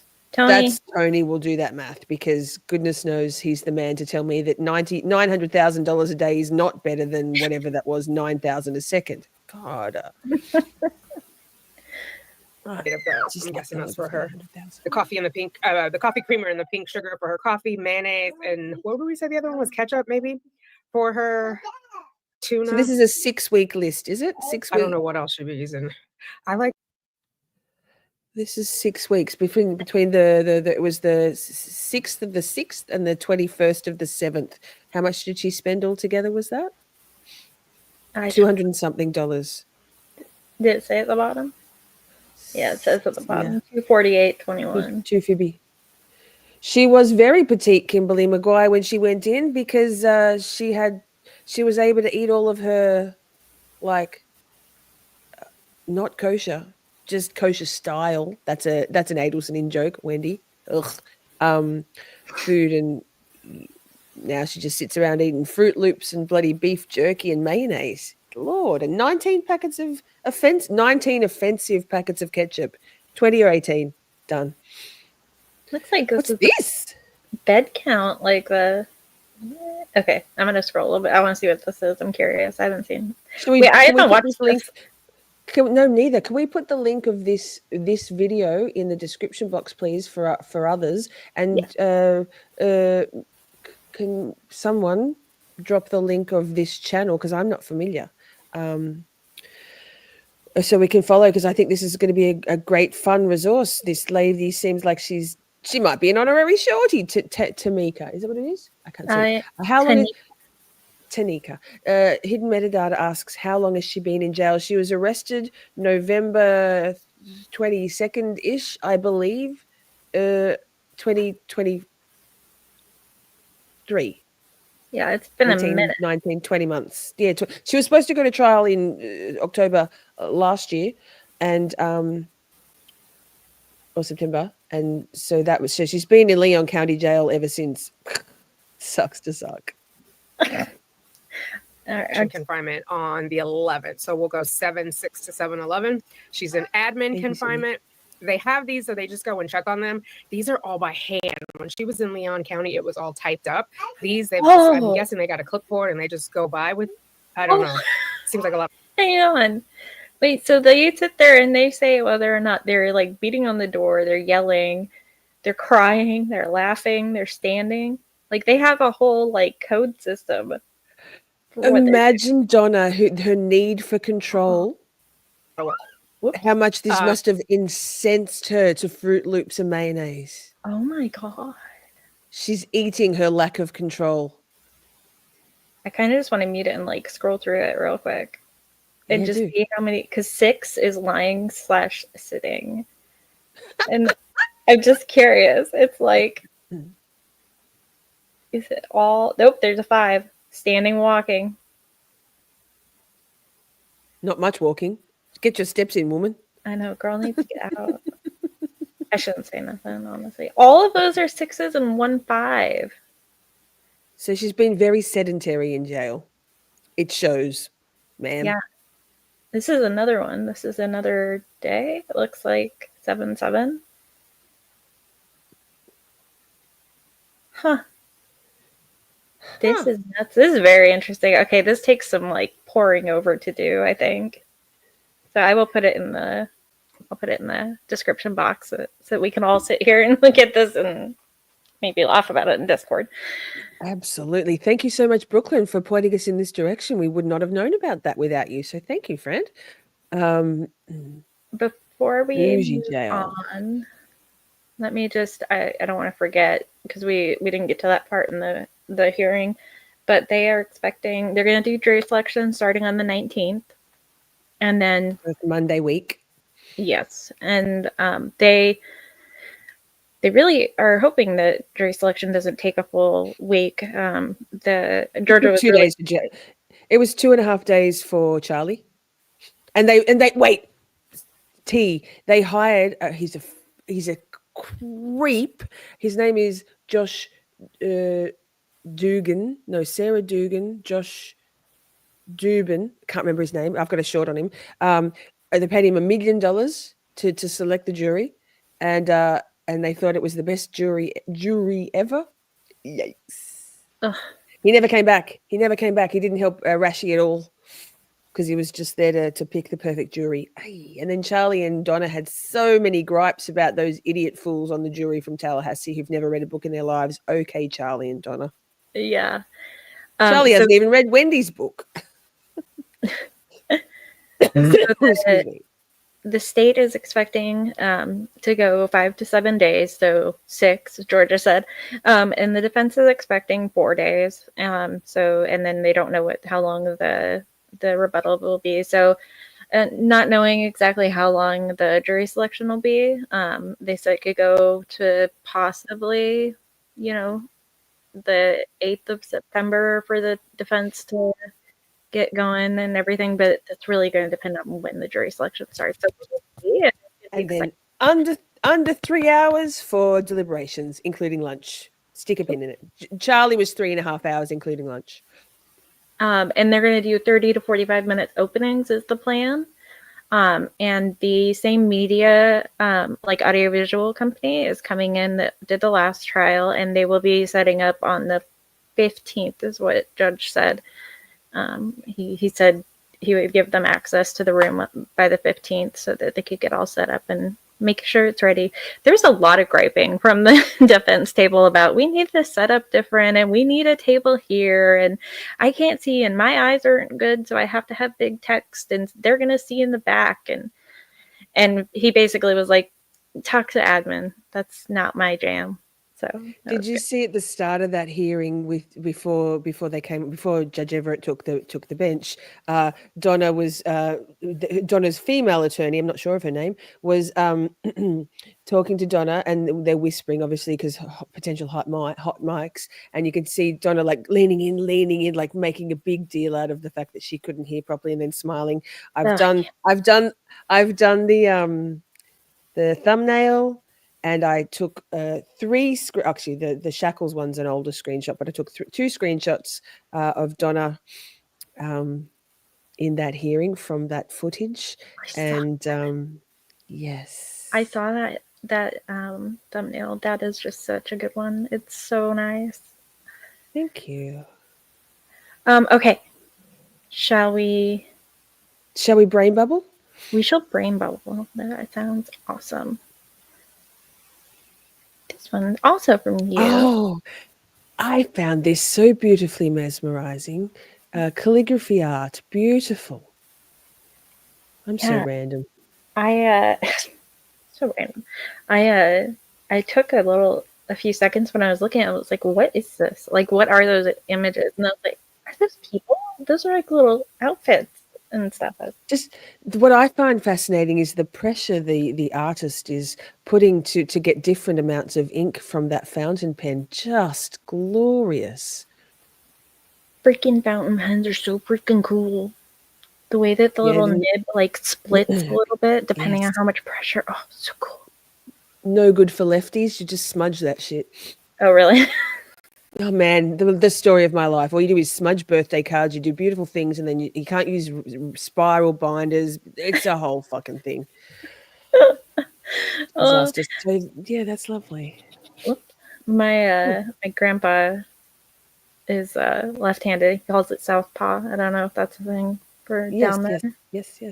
Okay. Yes. My dad, my adoptive father, is left-handed, and he's almost 80. If he's still alive. Shout out, Dad. And when he was at school, they used to whack him on the hand to try and correct his left-handedness, because obviously, trust me, there was a lot more they should have corrected there. Anyway, moving on. So we actually have a double brain bubble. Good. So I forgot to tell you that. That's okay. Get that right. Okay, and it actually kind of ties in slightly to the next thing. So. Oh, this one. So these are children's drawings brought to life. We've seen when people do children's drawings and turn them into art, but I love this use of AI to turn this art into AI stuff. Animations. So good. Yeah, it's so good. It's like, oh no, that poor thing.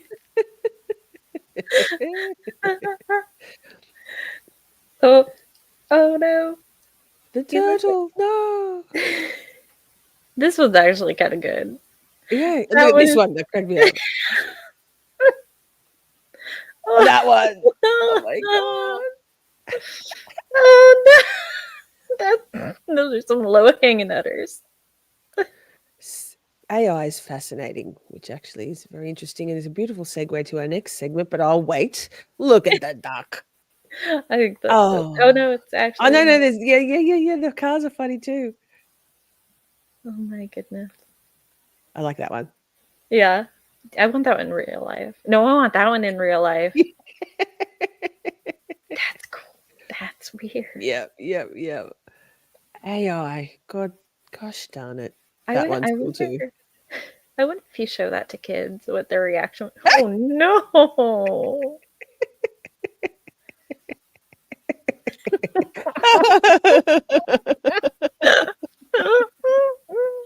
Oh, what was that?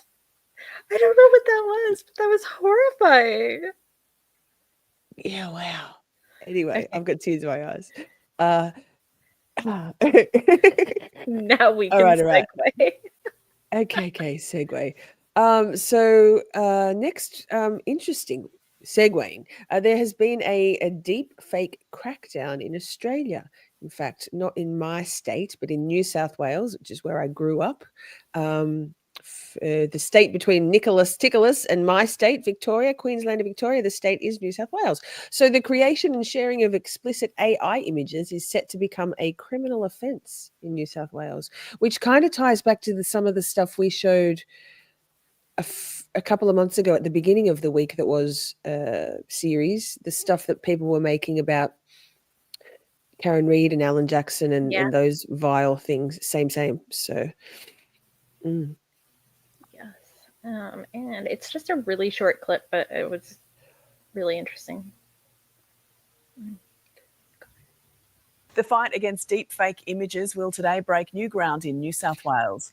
Laws being introduced to Parliament today would make creating sexually explicit AI images illegal, with a penalty of up to 3 years jail time. The tougher rules would even make sharing the images a criminal offence. Good. I think that's good. We'll see how they police that. But anyway, all right. Excuse me. Let me find my professionalism. It's somewhere here. Let me clear my throat and find it. So missing children. When children go missing, it leaves a void that fills with fear and terror for every parent. Today we have 2 stories of children currently missing in the US with 2 different reactions by authorities. First, we have 14-year-old Maya who vanished during a family trip to the Uinta Mountains in Utah. She was last seen at 10 a.m. Thursday. I believe she's been found. Okay. I'll let it came up in my Twitter feed in the last 12 hours. It didn't register with me. So so this is a good news story, but yes, let's play that one. Do you have the link for the person who I sent you this link of this story updated it? So they'll have the update if you've got that link there. That is what I'm on. So let me look real quick and see. Put it on the screen. Let's do it. I'm working on it. I did it. Maya has been found safe. Okay, so yep, she has been found safe, which is awesome. And actually is kind of sad because, I mean, not sad, it's just kind of maybe a little bit poignant that she was found safe because of the second story that we have in this little segment. I know that story too. Yeah. So this one is about Maya. So she disappeared, but she's been found, which is awesome. So that is a really good news story that we had. And then, so what can you just give us the rundown? So they were hiking, yeah. Yeah, well, they were out. They had been hiking in the mountains, or they were on a trip in the mountains, and then she had gone off to use the bathroom at like 10 a.m. and then they couldn't find her. So I don't know. I don't know. Gotten lost. Yeah, so I didn't see that she had been found until you said that. So I don't know. Yeah. What the story is. That's there. a good news story. Yeah. But it's important to report all these things because, like, I follow a lot of missing and endangered accounts on Twitter. And I share them out, even though I'm in Australia. They're all US. This is some Australian ones, because then you get you know, the full spectrum of what can happen, and it's heartening to know that some of these children are found, and adults, young adults, all missing people. Yeah. So this second kiddo that is out there, or may not be out there now, but is Giovanni, who had just turned 18 in April, and then in late July he hold tight, Lisa. Just do you know the end of this one? Because I do. Yeah. Hold tight. So he traveled to visit his family. Check the notes. God, I'm terrible. I'm the worst. I'm such an irresponsible YouTube creator. Gosh darn.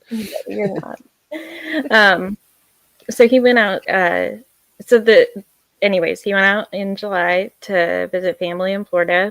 He's from North Carolina, and it took a really bizarre turn. And it did come back with some news on Friday, where there was a body found right next to where he disappeared. The really sad part about this is the difference in the way that these two were handled. And so that's kind of where the juxtaposition is. Racial backgrounds, right? Different skin Well, color. this is Giovanni, but also the fact that he had just turned 18. So he was technically an adult. And so I think that's what his mom talked about, being difficult for her, why she felt like the trying to find him wasn't getting enough attention. So this is Giovanni. I think there's a few things to say there. His sorry to interrupt. His age, and also his boy, male versus female, and also skin color. White girl versus colored boy. Not a man. Come on, 18 still. Right, exactly. I mean, he just turning 18. I mean, it's crazy to me. And the way that it happened, the story doesn't make any sense, really. But then the police say the cousins are lying. The cousins are lying. Exactly. And so just kind of a brief overview for people is that Giovanni, his mom says that he has been missing since August 1 when he was picked up by some relatives. Those were his cousins on his dad's side. And then his mom, which is Bridget, she says that one of his last messages, what it said was, "Help, Mom." He texted her 20 minutes after he left. She was asleep, and it said, "Help, Mom." And then he called her.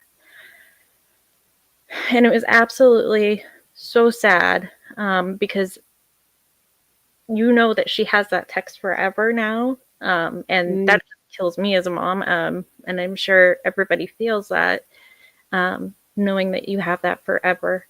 So, the big thing is the way that they talk to her and the way that they have approached this has been really difficult for her. She hasn't gotten a lot of traction.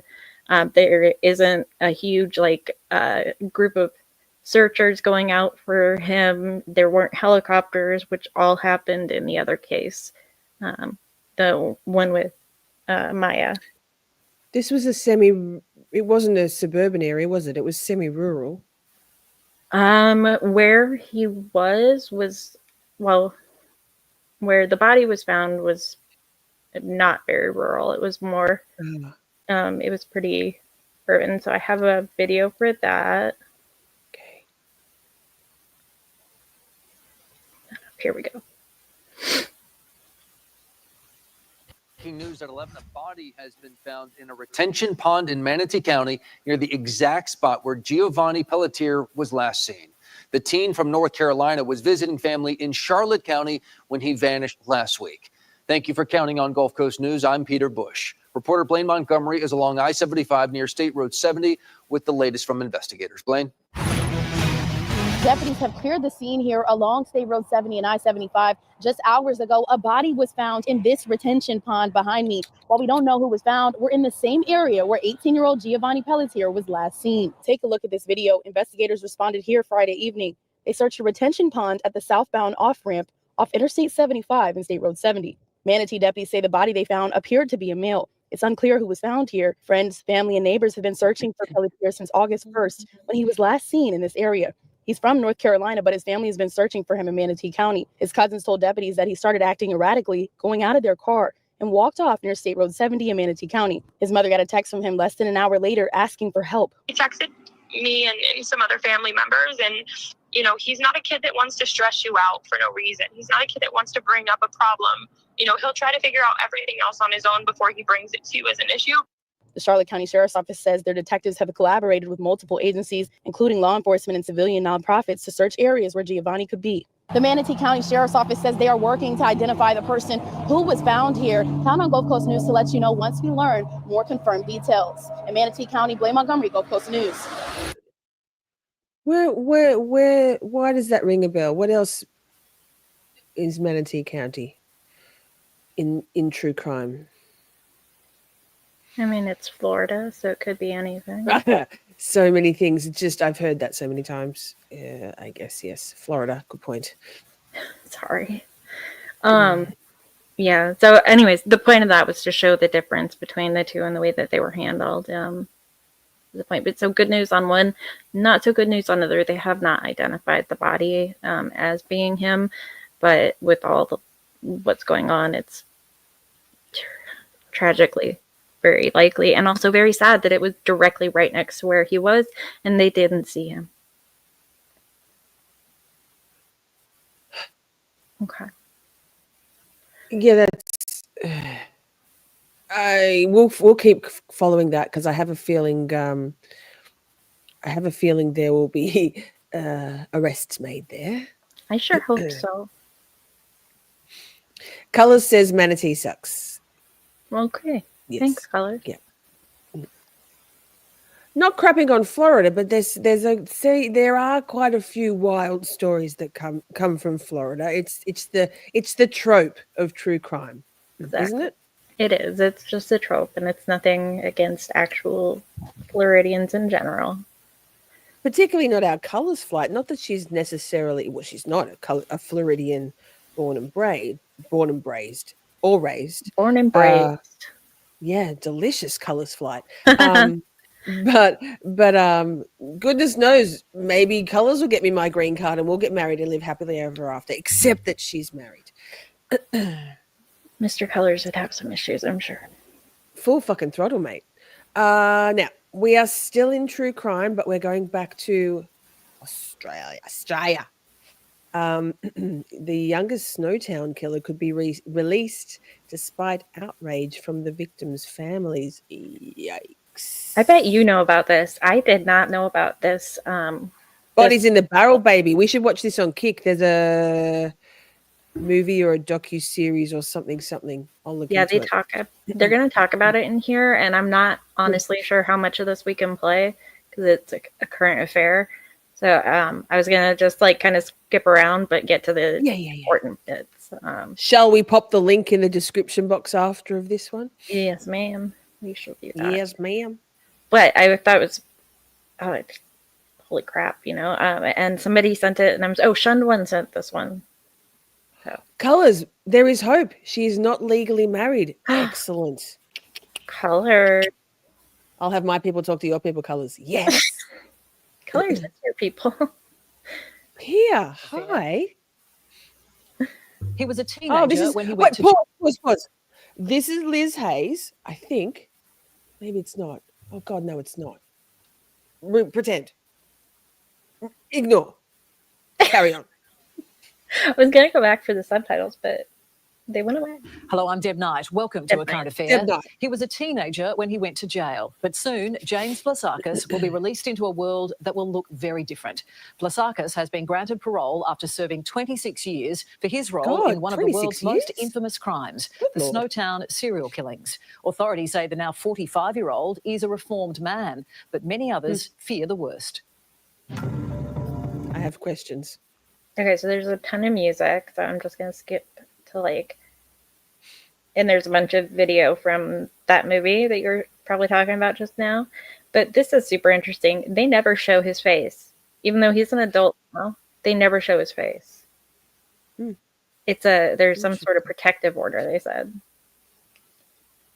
in the nation's history. They were depraved murders. After a grim discovery in an abandoned bank vault, he was convicted of 4 murders. Okay, and there's a bunch more music, so it keeps going and going, and then this is one part. This lady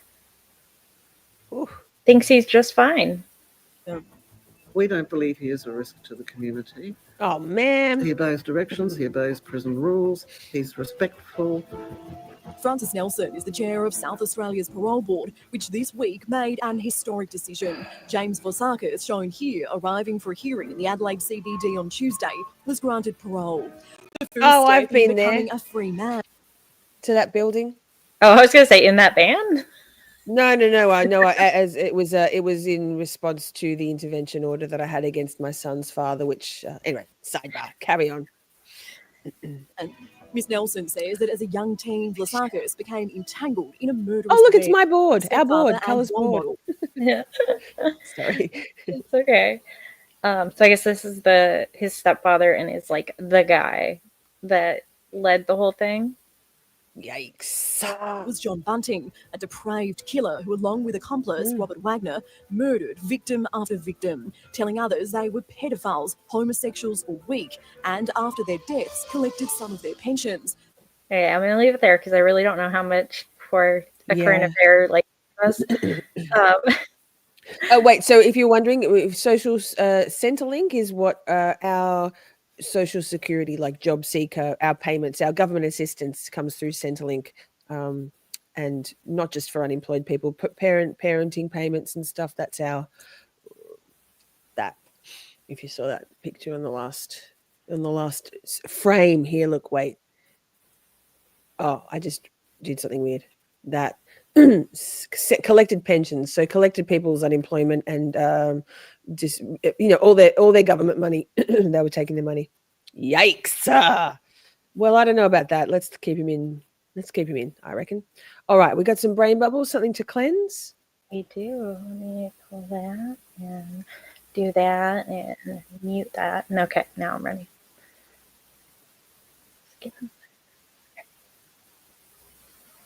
Look at this baby. The family rescued a lost bear cub. And then this happened. This is from me too. Yeah, they're pretty much all from you. Just so you know. What? They're pretty much all. Sorry. Oh yeah, because I basically didn't send you any news, just brain bubbles. No. Most of the news is from you. The baby bear. Oh, the baby bear. Oh, I want a bear.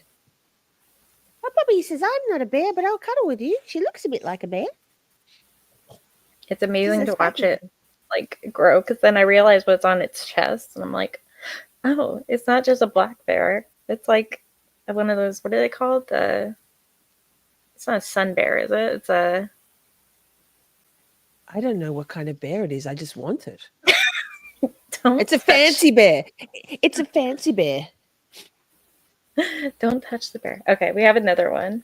Okay. So I'm gonna watch this one, which you also sent, which is super cute.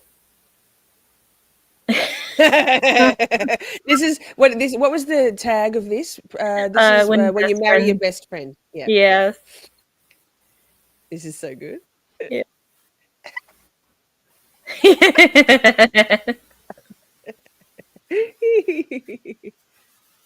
This absolutely looks like me and my husband. I'm just letting you know.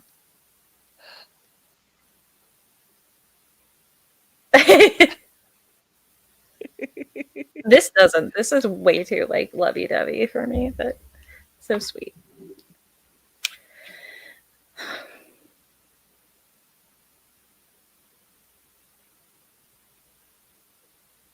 Oh, I love this one. Yes, I love this one. That one. So happy. Okay, but this one, it looks like he's gonna dance her right into a hole there. But... Yeah, I thought so too. Okay. So sweet, so sweet. Okay, so we're gonna. This is our last one for true crime. Is what the fuck? Yes. So this one was sent in to us by Ms. Laney, who is making her way to her packy to buy her favorite hard seltzer. Cheers, girl. But in New Jersey, a state trooper is suspected of killing himself over the weekend after he stalked his ex-girlfriend, so trigger warning, from her job to her township home, where he killed her and her new boyfriend. Ugh. Yikes. Yeah, Yikes. I only have a little bit of info on this, but I did find a good local news video about it. So you can look at that, and then if it doesn't share. Lainey says she actually drove. Much better. Work smarter, not harder. Very good. There are growing calls for accountability in the wake of a tragic double homicide that allegedly involved a state police lieutenant who previously served on Governor Murphy's security detail. Now, authorities say 33-year-old veterinarian Lauren Semanchik and her boyfriend Tyler Webb were found shot to death in her Franklin Township home over the weekend. Victims of what prosecutors say was a double murder allegedly carried out by Semanchik's ex-boyfriend, State Police Lieutenant Ricardo Jorge Santos, who later died by suicide and was found in his car. Semanchik's family is now asking whether law enforcement failed her when she asked for help. According to the family, Semanchik had reported disturbing behavior by Santos, like stalking, harassment, and vandalism to Franklin Township Police back in May while seeking a restraining order, but was never able to speak to an officer and didn't receive a follow-up. The Hunterdon County Prosecutor's Office is investigating. A spokesperson for the governor and Attorney General's office didn't return our request for comment, but previously said in a statement the governor was, quote, shocked and devastated by this horrific tragedy. A GoFundMe page has been set up to support Lauren Semanchik's family. I hate that shit. Yeah, it's pretty freaking gross. I don't know if it's so common. It's so common worldwide. Authorities, I think we've spoken about this in the last couple of weeks. I think I might have had a rant. Not being believed, having your justifiable and receipts-driven claims be sort of minimized by law enforcement and the powers that be. I have a feeling that that's because a lot of the people in those positions of power are probably perpetrators of their own versions of coercive control and domestic violence, and so they don't see it as a problem. There's also that, we'll get to it later, but that whiny white woman syndrome, which seems to be pervasive in some professions. Yeah. So, yeah. Yeah, Nick says cops looking the other way for cops, and then someone gets killed. Not even taking into account the fact that he was a cop. Exactly. Bravo. Amen, Nick. So, okay. Oh, we're heading to the weather. Shall we? We shall. Bumper that shit. Let's bumper it.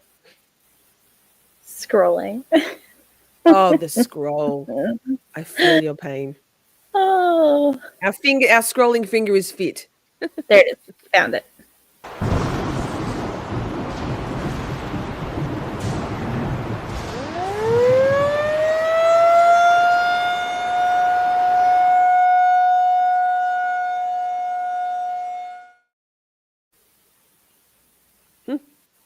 Best bumpers on YouTube. I'll die on that hill. Thank you for everything you do for us, Ms. What the Fuck. You're a fucking legend. In this segment, we look at the weather around the globe that makes us ask, what the fuck weather? Why are you like this? First up, Russian volcano erupts for the first time in 600 years. Colors, we'll go to Russia. After a huge quake in Kamchatka. Colors will tell us. Region. Also, this video will show new footage of the waves hitting Kuril Islands. I butchered those words, but that's okay. I am but the supreme leader. I am not actually an indigenous to Russia. There you go. All right, so there's no sound to this one, or we're not going to play the sound to this one because it's like really big music, but it's intense video, and then there's going to be some subtitles that you might want to read at the end.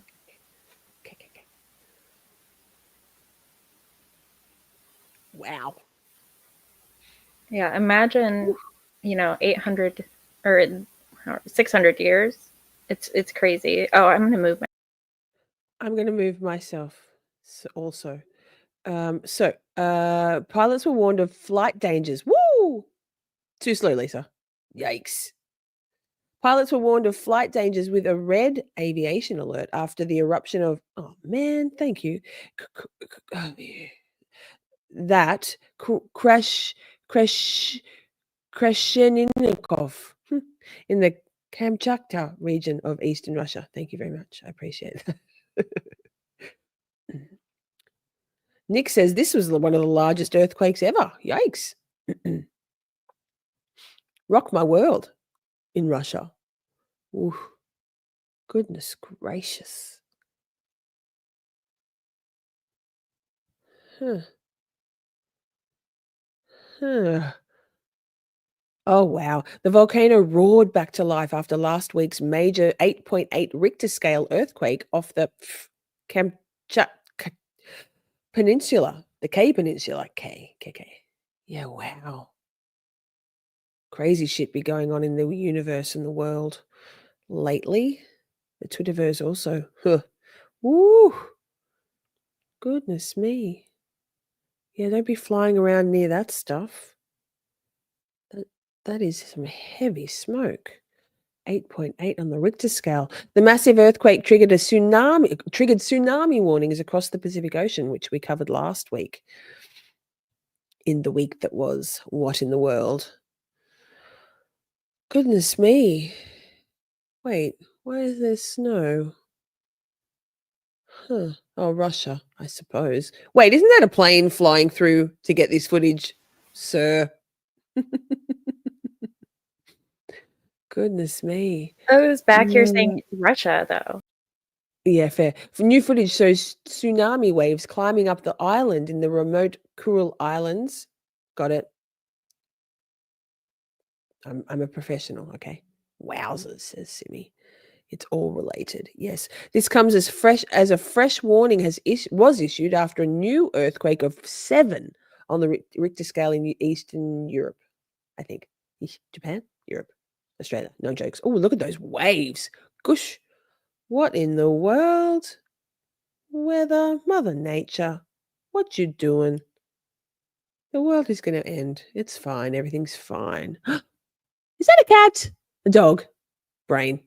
Oh, it's a husky. Siberian husky? Oh, wow, that's some tumultuous seas there. Goodness me. Yeah, it's pretty crazy to see this. So this would have been like one of the closest spots to the actual earthquake. Okay, and then this guy talks for a while, but nothing else there. So we'll leave that one there. Hope 8 Fear says Mother Nature is ovulating. Ooh, facts. We need to get to perimenopause, Mother Nature. Let's calm your farm. This is the footage with the dog running around. Run, doggy, run. Wow. Yeah, wow. Goodness gracious. It reminds us how tiny, insignificant specks we all are, even though to us humans, we are the center of our own universe. All right. So the Canyon Fire. Oh, moving back to the States. The Canyon Fire started at 1:25 Thursday, this past Thursday, near Highway 126 and Castaic, north of LA. As of late Thursday, the fire had grown to 4,856 acres with zero containment. At one point, the flames were burning a football field every 6 seconds. As of 1200 Eastern, the fire was at 5,370 acres burned and 28% contained. So they're making headway. Yeah, they're making some headway on it. Overnight, the the drop in the temperature helped for sure. But we have some really insane footage, and I was watching this the other night when it came up, and it was just kind of the way that the flames were going, the smoke honestly looked like that volcano to me.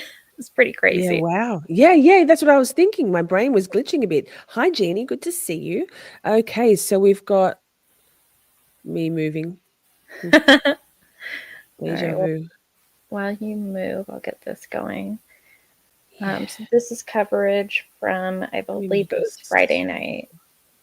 I'll make Now us 11 the Canyon smaller so Fire we're burn. not as big, but you can stay on the Yes, screen. but- There we go. We be The tiny. Ventura LA County line has exploded in size tonight, forcing thousands to evacuate as first responders act quickly to save lives and property. Good evening, I'm Micah Ullman. And hi there, I'm Courtney Frail in Tonight for Share. The fire broke out around 2 o'clock this afternoon northeast of Lake Piru and is spreading east toward Interstate 5 in LA County. That fire threatening the communities of Hasley Canyon, Valverde, and Hathaway Ranch right now as it burns eastward. At this point, the fire has burned 4,800 acres, zero containment. It is threatening some 4,000 residents, 1,400 structures, another 12,500 people under evacuation warnings. Some structures have been lost. It is unclear tonight how many. We have live team coverage from up in the air and on the ground, as well as the latest weather conditions. We begin first with Gil Levis up in Sky 5. Hi, Gil. Hi, Court. Mike, you're looking at some of the fire here. This is near Hasley Canyon, and as I show you the fire line out here tonight, I can tell you that the fire crews on the ground, they're doing the majority of the work right now, as the air assault has been, for the most part, canceled tonight. As I follow the fire line, you will see some dozer teams out in this area. This is near Valley Glen Street and Hidden Valley Court. As I pull out to a wide shot, there's one of the nighttime helicopters. There's two of them out here tonight. The dozers out here cutting lines just above the homes off of Valley Glen and Hidden Valley Court. You can see those firefighters working there. But as we follow the fire line out towards the east and north, as I come out away from that, you'll see more active flames as we head towards the Castaic area. In fact, you'll see the Castaic High School football field lit up tonight. That in the center of your screen is one of the hottest spots on the fire line right now. But there's the high school there, and beyond it, Romero Canyon Road, where fire has moved beyond the high school there. That's shrouded in smoke and up into the canyon. So we do have fire crews up there, along with more bulldozer teams that are cutting more lines out there, trying to slow the rate of the fire tonight. The good news is fire does lay down at night. We don't see big active flames unless it gets into some unburned brush like you see there in the center of your screen. The ground crews sometimes use backfiring operations where they'll set brush on fire ahead of the fire line, and that will burn out the fire. So many at this point. Skipping ahead a little bit. Came roaring up to Hasley Canyon Road and Gilmore Street right about supper time. It's pretty devastating. My wife took off with my pets. John Stitch has lived here for more than 20 Protect years. the cats at all and this costs. is about as close as fire has ever come. It's a little healthy. I mean, it's right there. I could feel the warmth from here. I mean, it's really, really strong. And you don't appreciate these firemen when you see them on TV as much as you do in person, and how valuable they really are.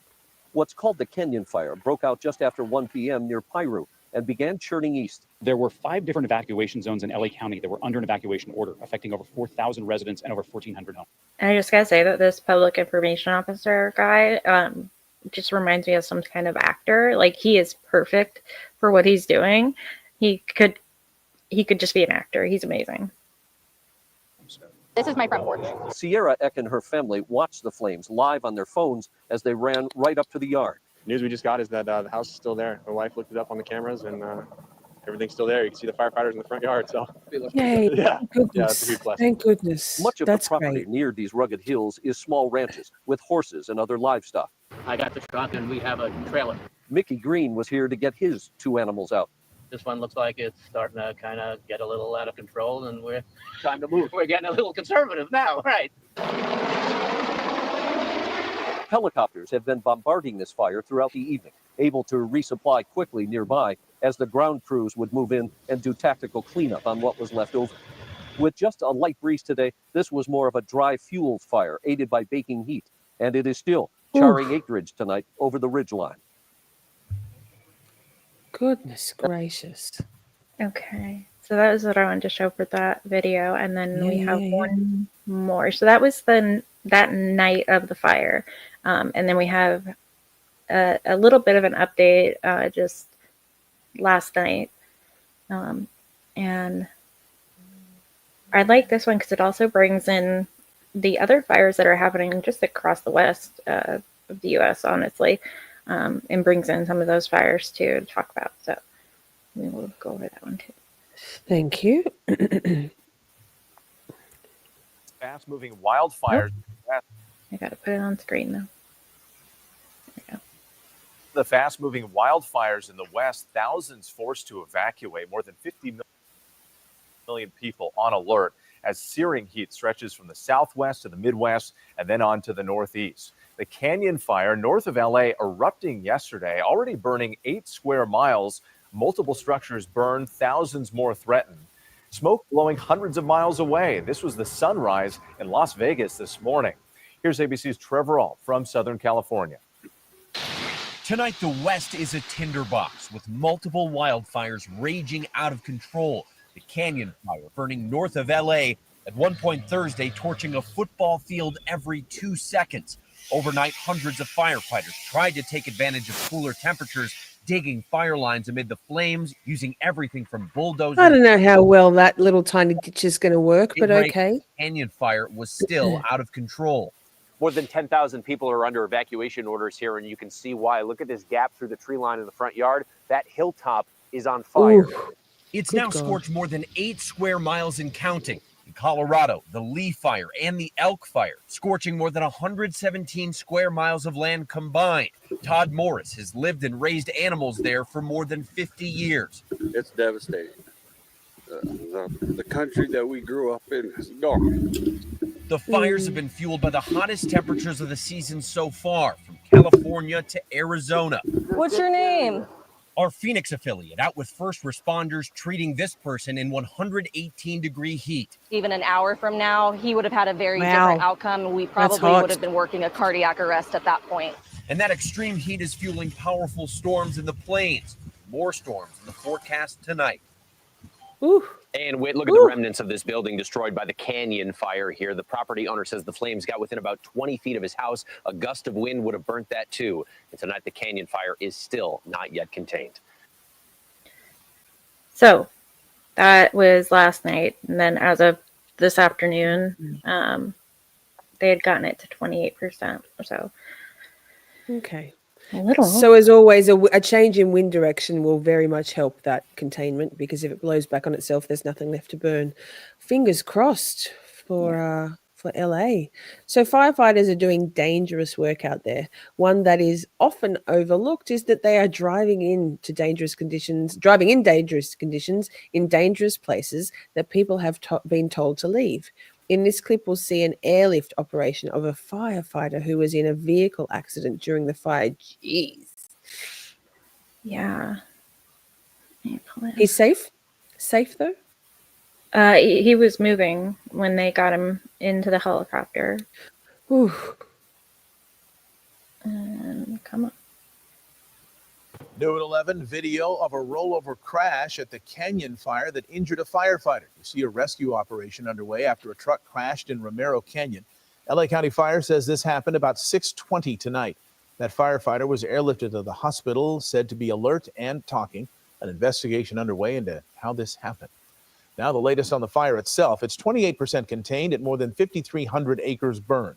Firefighters say they're making good progress thanks to the air attack and ground crews. The fire exploded in size yesterday after breaking out along Holzer Canyon Road in Piru. Tonight, evacuation orders in both LA and Ventura counties have been downgraded to warnings, with some warnings being lifted altogether. Meanwhile, the state insurance commissioner reminding all of the evacuees to contact their insurance providers about reimbursement for their expenses. Okay.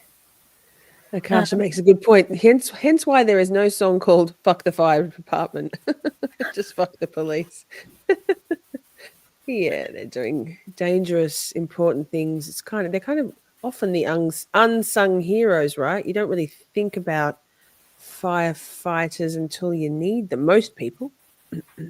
Yeah. So next up, now, if it wasn't enough that California has the Gifford Fire not far north of if it wasn't enough, California has the Gifford Fire not far north of there. The Gifford Fire has been upgraded, oh my God, not another one, to a mega fire and is now the largest fire in the state this year, having burned over 100,000 acres and at this point only 21% contained. Jeez, Mother Nature, what are we doing? Exactly. I swear this won't all be fire stuff. I just like it hit hard this last couple of days. And I was like, whoa. And I have a friend in Santa Maria who's right there on the edge of it, sending me pictures like daily, like, oh my gosh, my car's covered in ash again. It's like, stop cleaning it because that makes no sense. It's just going to get ashy again. Anyways. So this is actually from the Weather Channel or weather.com, which I thought, I don't know, it's just a different place to get news. Dry weather, haven't had a lot of rain recently. There's the Gifford fire, 21% contained and over 100,000 acres burned, and that number just continues to grow. We're going to watch also not just the Gifford fire, but the Canyon fire, as we just talked about, nearly 30% contained and just over 5,000 acres burned. Close proximity there to Los Angeles, which of course is making the air quality a tough situation. Now, air quality today, where you see those lighter blue colors, that's low air quality, but then we get into the gray colors. That's unhealthy for sensitive groups. So if you have heart and lung disease, the very young, the very old, and also unhealthy where you see those purple colors, that's for everyone. So you really want to avoid extended periods of time outside. The wind, not necessarily our friend with the pattern that we're seeing right now. Winds picking up into the afternoon, where areas like Santa Clarita, over into Edwards Air Force Base, we could see wind gusts eclipsing 30, 35 miles per hour. Now we see the winds, they die down through the overnight hours, and then they pick back up again as we get into the hottest part of the day. You see some of those winds, those stronger winds mixing down from the higher levels in the atmosphere, making the firefight very difficult. But it's not just California. We also have areas like Utah, Colorado, up into Wyoming, all under a red flag warning, and that is for not only the extremely dry, but also just the dry conditions. That's a lot of fires. And the wind speeds. Cabo Verde hurricanes, named for those gorgeous islands off of Africa, are the powerhouses. That changed real fast, y'all. Sorry about that. So then now, in between, we're going to do some brain bubbles because, my goodness, this is getting heavy and dark and, well, a little bit hot. So let me show you a fantastic clip from when a horse decided to join the moment that he's always been waiting for. This horse, I don't know if this is the Tour de France, but how great is it if it was? And let me mute it quick. It looks like the Tour de France. And this horse just gets all up in it. And I just love that so much. He was just made for this day. There he goes, leading the race. All right. So I love that one. And then let me pull up. We'll do one more brain bubble before we hop back to the real news. And for that one, I just gotta find the right buttons. Okay. Maybe. There we go. So next up, well, actually, let's take a look at this tornado that popped up in the feed. I love that horse. Sorry, I just had to race back. I need to quickly go to the bathroom. This horse, he's living his best life. Is it? It's so good. Imagine the cyclist. That's. Oh. It's too good. All right, so since you are back, actually, let's go back to the next one. And I gotta pull that up. So let's go to that, and I'm gonna go here. Sorry. Hi, life artist. In the meantime. There we go.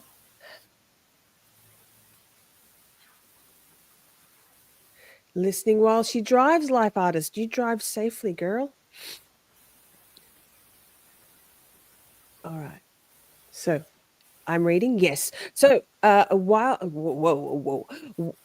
more fires, different continent. Wildfire in France is, quote, a catastrophe of unprecedented scale.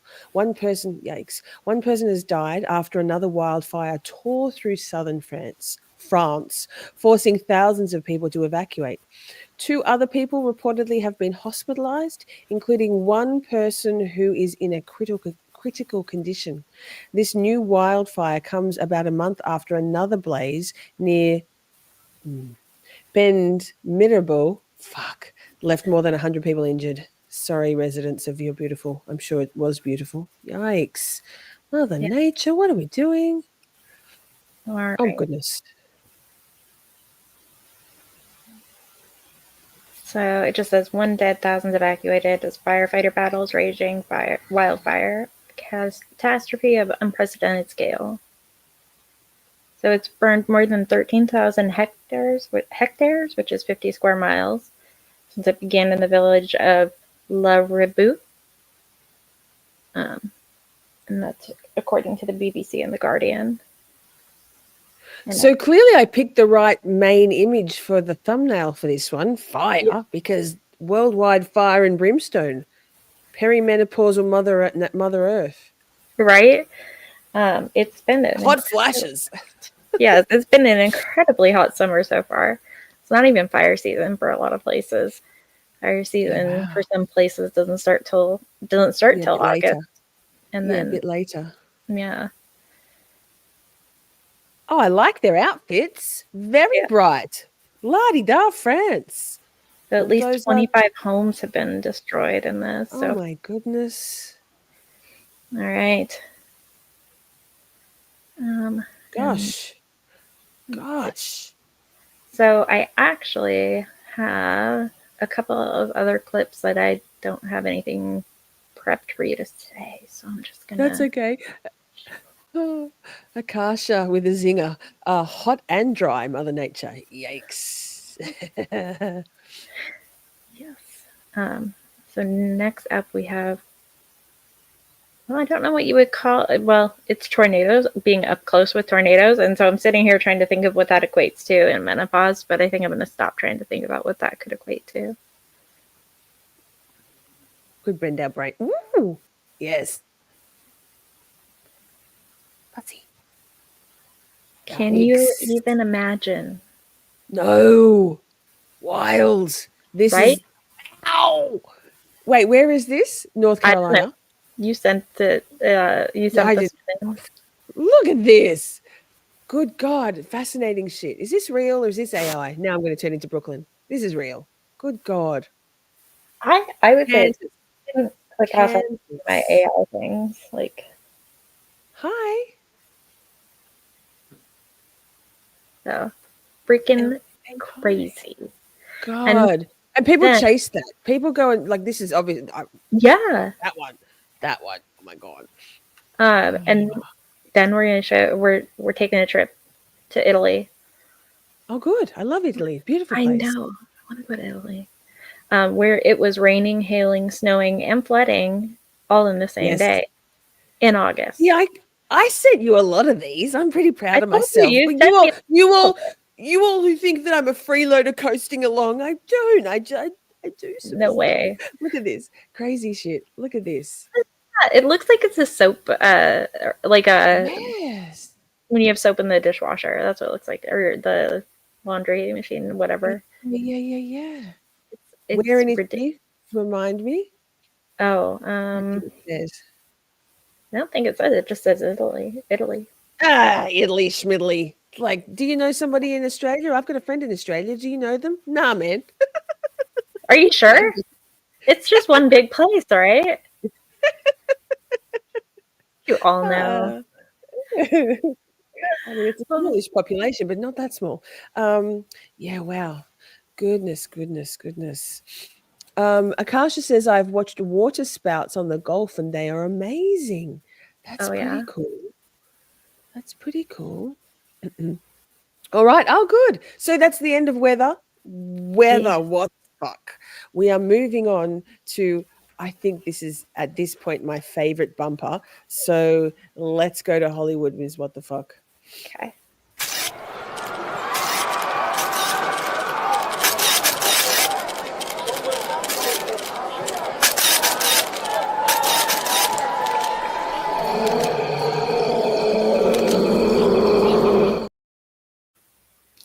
And it's not just my favorite because it was a full collaborative effort. It speaks to me. Everything. Now, celebrities have their own special brand of craziness, it seems. In this segment, we are going to join in and go wilding with the stars. First up, this gives me so much hope. We talked about this last week, but Liam Neeson and Pamela Anderson. We didn't talk about this in particular, but they recreate the iconic Titanic scene. Bless. Just so sweet. And the best part is Liam's face, I think.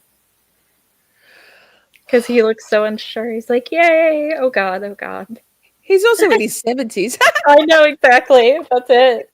He's like, I don't think we should be doing this. She's like, that, we're good. Oh, this reminds me of that cute clip we watched before, the brain bubble with all the best friends who marry each other. Yes. Oh. I know, right? I know. Oh, Kyle. Hi. I think I know Kyle. Hi, Kyle. Good to see you. Love that coupling. Same. I'm a Pamela Anderson fan from way back. Since I was like 18 or 19, I had some of the Penthouse mags that she was in, not for the sexy shit, but just because I froth in a very no homo way over Pamela Anderson. So let's watch. So here's more. Let's speak. This is very relevant. Segue. Okay. The evolution of Pamela Anderson, which she doesn't look any. I would not recognize her as at 24. She definitely grew up and evolved. She grew up. Yes, faces change as you get older, obviously. And makeup changes, eyebrows, hair. But this is actually a get the fuck out of here. The comment below the photos. So it says modern history on X, Pamela Anderson evolution. Then the comment below from, no surprise, a man. Sorry, man. She was okay till 45. Then what happened at 58? And someone's response is, she got older. Like God, and she's glorious. She aged. She aged like humans do. I love it too. She dated Kid Rock. I think she wasn't married to him, was she? No. I don't think she was married to him, but Tommy. Together for a while. Hi, Gary. Yeah, I couldn't love her more. I say this all the time about people. I didn't think I could love her more, and then she just gets more and more amazing. She's such a good role model and exemplar for us aging, everybody, aging women. Look, she's glorious. No, absolutely. She's glorious. And then wait. Okay. Misogyny. So next up, now I haven't delved into this any further than the link I sent you, and I think I've seen a few links. You have? Good. Okay, good. Thank God. Thank God somebody does some research. I'm going to say the title, then I'm going to say a little side quest that's relevant, and then I'll go to the blurb. So you might have heard that Kelly Clarkson's ex passed away this week. He was just 48. Sidebar, I had tickets to see Kelly Clarkson with my daughter back in 2009, kind of at the height of height of Kelly Clarkson's sort of touring reign after American Idol. And then last minute, thanks, 100% thanks, my father and his wife, not my mother, offered to pay for me to get my boobs done. I had absolutely no chest, flat as a tack. In fact, my chest bone stood out further. And it was very soon. It was like 2 weeks later. Thanks. Thanks. One of the few things they've done for me that is good. That's a bit of an anyway, I digress. So I had to miss out on seeing Kelly Clarkson, and my now late sister-in-law took my daughter instead. And by all accounts, it was a fantastic show, and I got a new rack. So that, not to make light of the fact that Brandon Blackstock was 48 when he passed this week from melanoma after a 3-year battle. He and Kelly Clarkson, so put your sunscreen on, folks, had gone through a tumultuous divorce and shared 2 children together. Recently, Kelly had been cancelling appearances and shows. What fans didn't realize is that she was spending time with her kids. I'm going to cry. Whew, comes out of nowhere. And her ex-husband during his final days. Whew. Excuse me. She has since made a statement that explains her absences to fans. Oh, that's tough. Whew. It is, and it's especially tough knowing what she was going through at the time.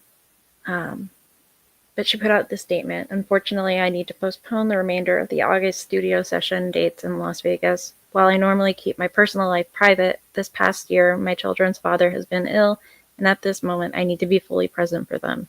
I'm sincerely sorry to everyone who bought tickets to the show, and I so appreciate your grace, kindness, and understanding. I really like Kelly Clarkson. I always have. I think she's probably an honorary Shorty. I think she's just, I don't know, she's one of those women that are so inspirational, so ballsy, so brave, so doesn't give a fuck what society tells them to look like and dress like. I love that. Girl power. Absolutely. And thoughts and prayers. That's tough. It is. You have a bad relationship, or even if it was a bad divorce, and by all accounts it was a very tumultuous divorce. I've seen some songs that she did about it, but even though that's her kid's dad, and they were part of each other's lives. And look at her rising above that, or setting that shit aside for the sake of the children and the memories. It's just beautiful. Okay, so that's all for Hollywood Wilding this week. That's it. So we're moving on this special day, which confuses the bejesus out of me, because which day? But okay, let's play the bumper. It's gonna confuse you. It's all good.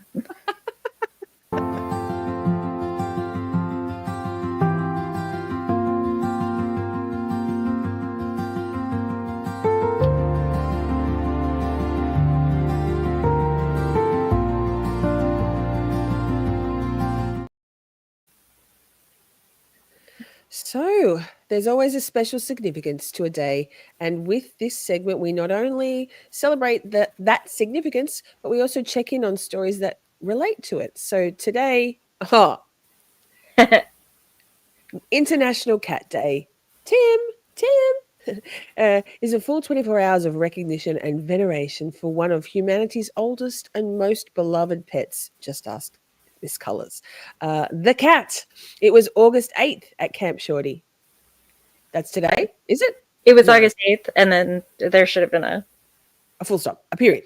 At Camp Shorty, it was August 8th. Okay, so no confusion because we've passed that now. At Camp Shorty, at Camp let's use today as a chance to spoil our own furry family members with the love and attention they deserve. Now let's look at what cat clips have come our way this week. Yes, let's. Okay. And never too many cats. So it was yesterday in the US, but when I looked at the calendar and what was there, I was like, well, I mean, we can't pass on International Cat Day. We just can't. So we went back. Okay. Oh, this one. This is my favorite thing. This is great. Oh my God, you are so cute. Hey, buddy. What you doing? Hey, Buxton. Hi, baby. You being a good kitty? What are you doing? Hi. Hi, Frankie. It's Daddy. Oh my God. Hey, Buxton. Meow. I'm gonna be home soon, okay? Johnny. That's Color's cat. What you doing? Hey! Oh my gosh! Jerry! I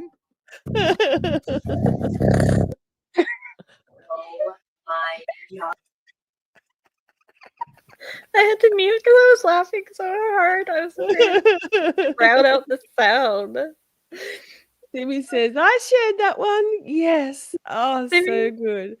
Oh, the sandal, the thong, the slide, the flip-flop one, the leather flip-flop. Oh, my God. So funny. Okay, but that's not all. Because we have this one. New best friends.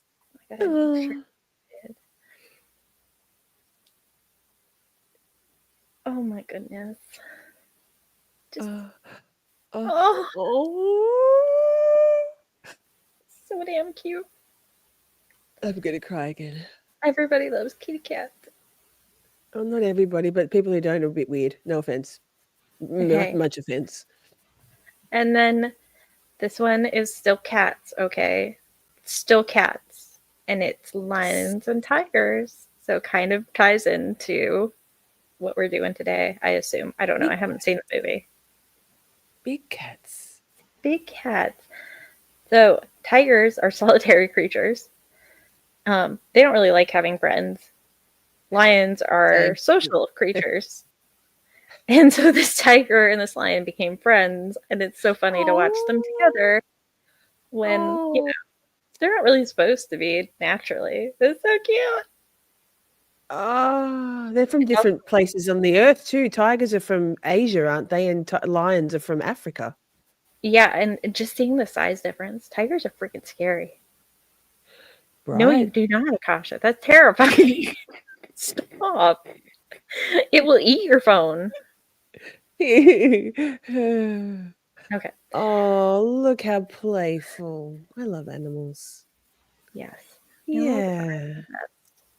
Okay. And let me see if that was the last one.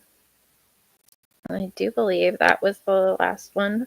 Is he a boy tiger and a girl? Obviously, it's a girl lion, but is it a boy tiger? Do we know? Did he have balls? Anyone look? I didn't look, surprisingly. Well, I'll just let it play then. I'm letting you. Let me check. Can we see tiger balls or what? I don't want to be called a creep on Twitter for looking for tiger balls. Maybe we shouldn't. Okay. I just take it away from you. Hi, Laura. Good to see you. Akasha's going to name her her tiger Raja. Raja and Loki. How will the tiger get along with a bird, a dancing bird? It'll be just fine. All right. So we're moving on from special day and into hematobas and occipital boners. Let's play the bumper. Alrighty.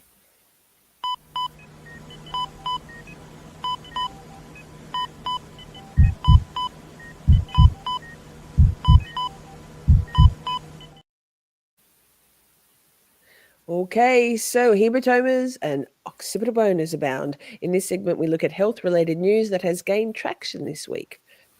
Second to the perimenopausal Mother Earth. First, okay, y'all just get ready to drop the breathe emotes in chat for this one. So first up, most women have had an experience of at the doctor, where we felt ignored or even been told it's all in your head. Here's a little insight from OBGYN Dr. Mary Claire Haver and how she was told to treat the WW. Yikes. This is a Katie Couric clip, right? Yes. Yep. I was really disgusted to hear that at medical school, you were taught to be wary of WWs. So yeah, that was in residency. So we would do a couple of days in the OR and like 3 days in clinic. So my first clinic day, long white coat, so proud of it, it's brand new. I grabbed my chart and I open it up and it's a woman and it's her like third or fourth doctor visit for these laundry list of problems. She was in her 40s. Her periods were a little bit irregular. She wasn't sleeping. She'd gained some weight. She was having headaches. She had no libido. She had some aches and pains. She had some dizziness. And I thought, she'd seen family medicine, she had palpitations, she'd seen cardiology, and finally, she's going through the referral system. Well, we don't know what's wrong with you. Go to OB-GYN. Maybe it's something to do with that. And so I go to my upper level who's in charge of me that day, and I say, here's Miss Smith, and I present the case. And he goes, did you check her thyroid? I said, family medicine did. I went through the lab. She had some routine labs done. Everything was normal. Physical exam was pretty much normal. And he said, you got a WW. And I blinked and said, okay, what's that? And he said, don't write this in the chart, but that's a whiny woman. And she was Caucasian, so it was actually a WWW, a whiny white woman. And I internalized that story for the rest of my training. And I've talked to other clinicians across the US, and there are other names in other parts of the country. It's whiny gynies in California, Madame Dolores, like up in this area, TBD, total body dolor in Miami, and then status Hispanicus. Why everyone is so down on the Latinas, I have no idea. But, there is this systematic lore. Now, this guy wasn't evil. He had been taught this, but there was just something about a woman in her 30s, 40s, maybe early 50s that you couldn't put your finger on. The labs looked okay. She just kind of was complaining a lot about multiple different things, and we were never taught that hormones might be involved in this. And that story bubbled up when I was writing and researching for the new menopause, and I just stopped me in my tracks. I'm like, that happened. And that was institutionalized. Like that was taught that I was taught that women tend to somaticize psychological problems. And if you can't figure out what it is, it's all in her head.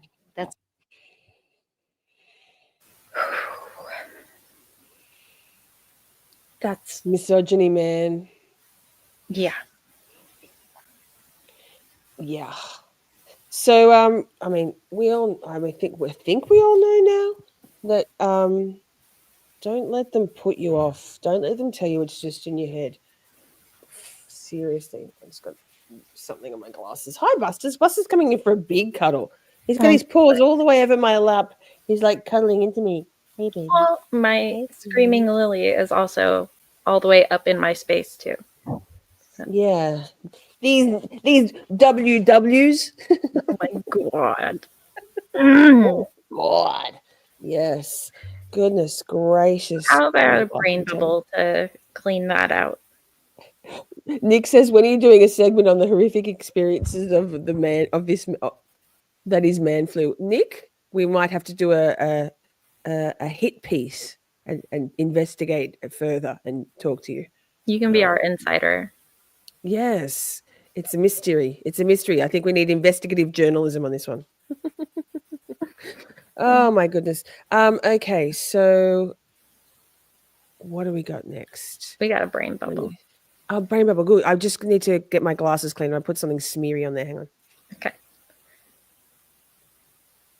Oh, it's a little panda. Oh.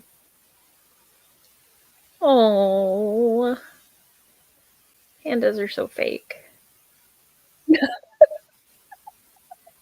Look, the panda went to the doctor, and then the mummy panda's saying, "God, it's for the baby.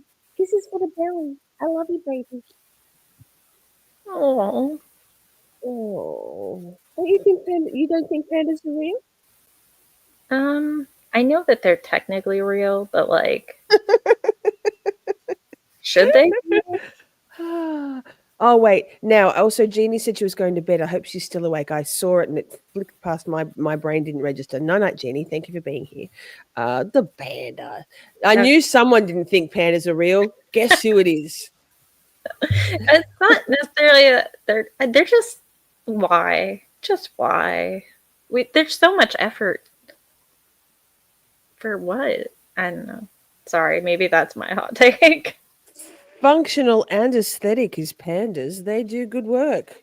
What do they do? They eat bamboo. You just shook your head because you don't know. They eat bamboo and they make us be happy. They are brain bubbles. That is their purpose in life. I don't know.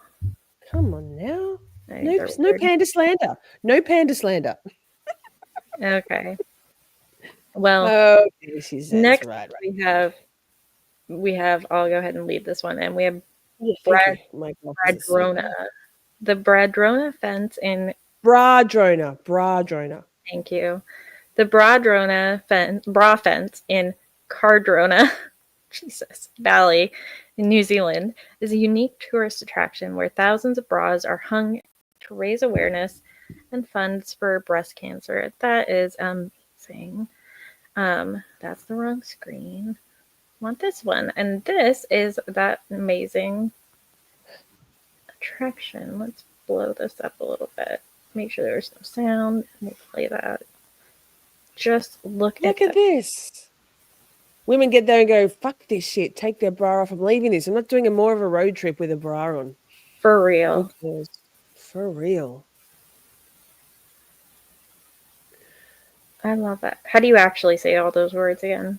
Bra? I think it would be Bradrona because you're bra. It's a play on words, and I guess I don't know, but that's payback for all the Russian shit I had to say. Frankly. Oh, that's fair. That's fair. That is fair. Harsh but fair. Yeah, I love that. New Zealand. I had flights booked for New Zealand, and I think I bought a house instead. I couldn't go. Lol. Back in the day when I wasn't a poverty-stricken piece of something. Okay, next. Okay, next. We recently talked about a shooter who targeted the NFL due to his CTE. An NFL preseason game this week ended early after a serious injury caused a player to leave the field. But I'm glad not that there was an injury, but I'm glad they shut that shit down. Yes. This is how it could be. So I wanted to kind of tie us back into that conversation that we were having was it last week? I don't know. It all falls together. Yep. So this was a preseason game where the Detroit Lions were playing Atlanta, and basically the players, he had a huge hit. He was on the ground for like 20 minutes. And so when they finally got him up, he was blinking, I guess, a little bit, and it was just really bad. One of the people said, it was the Lions quarterback, actually, Kyle Allen, that said it's never good when they bring out the stretchers. So by the time that he was gone or off the field, there was 6 minutes and 31 seconds remaining in the fourth quarter. And the officials announced that it was suspended. But let me back up a little bit, because what happened before that is that I'm trying to find the spots. Well, maybe I can't find it. But anyways, basically, they took a snap and then they just stood there and let the clock run down. Oh, here it is. And the players were like okay with that? Yep. They just stood there. The Atlanta quarterback snapped the ball and at the scrimmage, and then they just stayed there. And they waited. And then once it got to 6:31, the official announced that they had just stopped the game. They were done. They weren't going to watch them for another 6 minutes just standing out there on the field. So pretty amazing that the players did that. Sorry, can I interrupt you and ask? So that was was this a statement by the players, like sort of a protest to say enough is enough with big hits, or what was?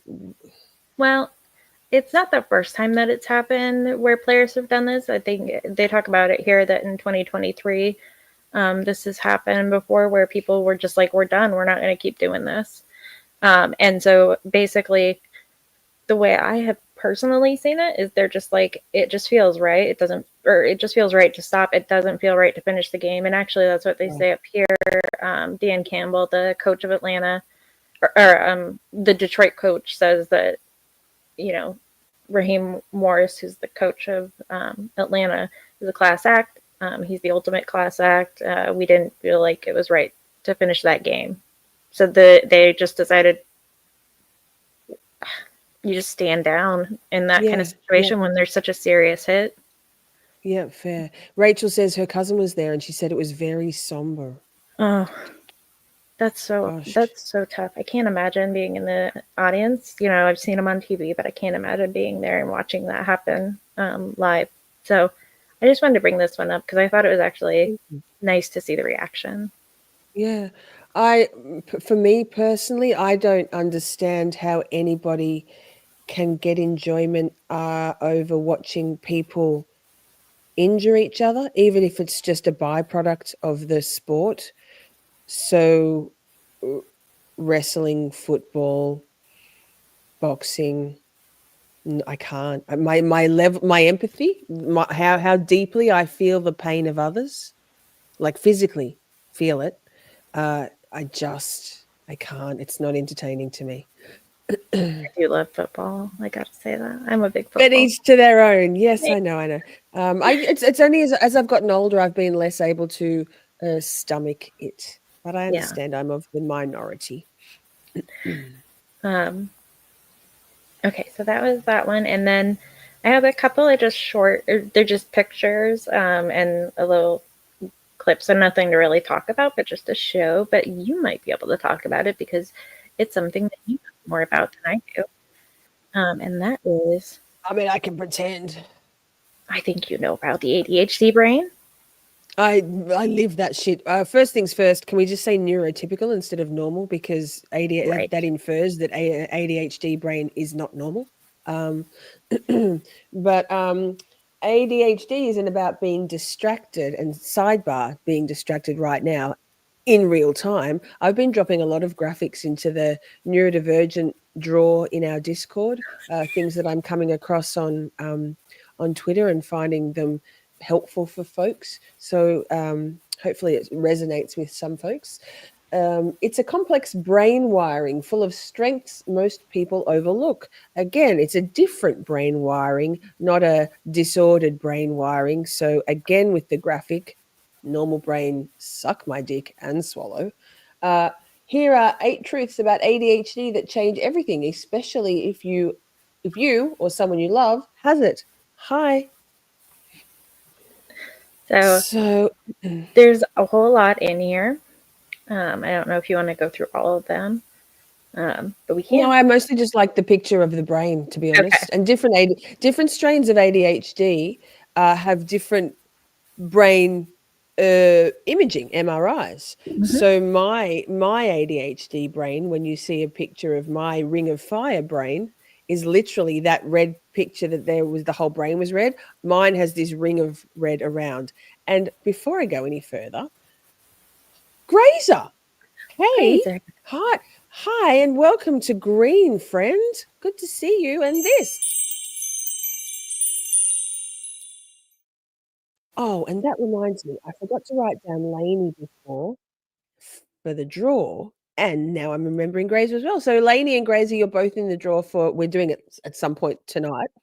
The Miss Shorty merch raffle. Thank you so much. Drop your hey Shorties in the chat, friends, Shorties, and I'll write those things down. Okay. All right. So I think what we should do now is do a little brain bubble before we go to the next thing. Huh? I said there are many. I know. And they're so good. This one I love. I mean, I love all of them, but I really love this one with the little tough guy. He just looks so tough. He's a big tough boy. He's a big boy. He's so serious.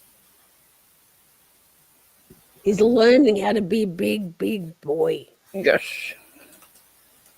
I just love it. I could literally watch it all day. And the proud parent next to him. I know, right? Like, that's my baby. Before we go to the next section. That's my son. Yes. I was just noticing the time. Do you want to take a quick song break? Yeah, let's do a song break. Have you got a request? Wizard of Oz. Wizard of Oz. Yeah. Cool. Hey, so wait, do we have that something? Yeah. You want me to play it? Chat. Yes. Okay. Now some music.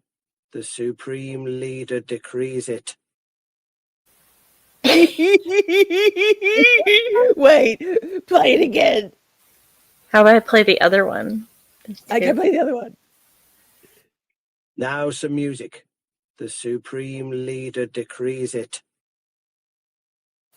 Oh, baby Nick. It's so cute. Oh. Akasha hates babies, but she's saying, oh my God. Okay. Let's play the song. BRB chat. This is just a quick little music break. Enjoy.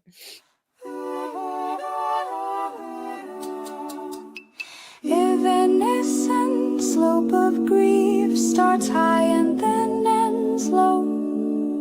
Smoke and mirrors, alibi eventually devours you. A black hole, an abysmal vacuity. Fall in love with yourself, it's an oceanic feeling. Symbiosis, retrofusion, Wizard of Oz replete with delusion. Nothing is real, nothing is there, holding up a mirror.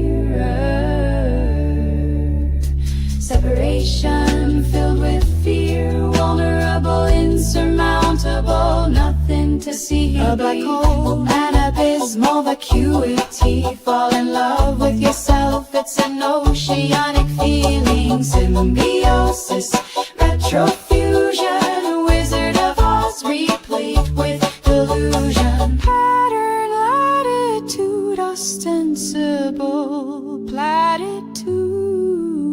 The learning and the yearning, rejuvenation burning. Eviscerate your sense of self, future horizon dawn. Ba-da-da-dun, ba-da-da-dun, ba-da-da-da-dun, ba-da-da-dun, ba-da-da-dun, ba-da-da-dun. A black hole, an abysmal vacuity. Fall in love with yourself, it's an oceanic feeling. Symbiosis, retrofusion, Wizard of Oz replete with delusion. Lived it, slept in it, falling into you. Yes, no, who, me, you and you and you. Talked it, walked in it, the bullshit, the free fall. Eyes wide open, eyes wide shut, obliterate, enthralled. But no more, never ever again. Slow, deep breath and count to 10. Hey, Massachusetts, what the actual fuck?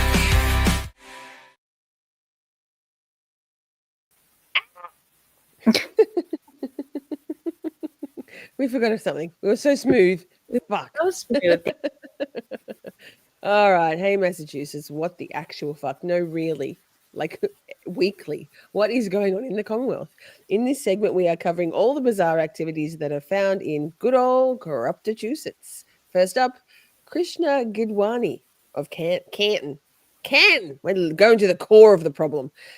Of Massachusetts has admitted to a multi-million-dollar healthcare fraud scheme to defraud Medicare of over $4 million by submitting claims for durable medical equipment that was medically unnecessary, not wanted by the Medicare beneficiaries, and tainted by kickbacks. Yes. And so the first it was put out by the FBI on Twitter, and then that led to the actual press release, which I'm actually loving these press releases because they're very descriptive. Oh, good. And so it looks like it's not just him, there are co-conspirators, and they're from a paid telemarketing company for durable medical equipment, or DME, orders for orthotics such as ankle, wrist, knee, and back braces.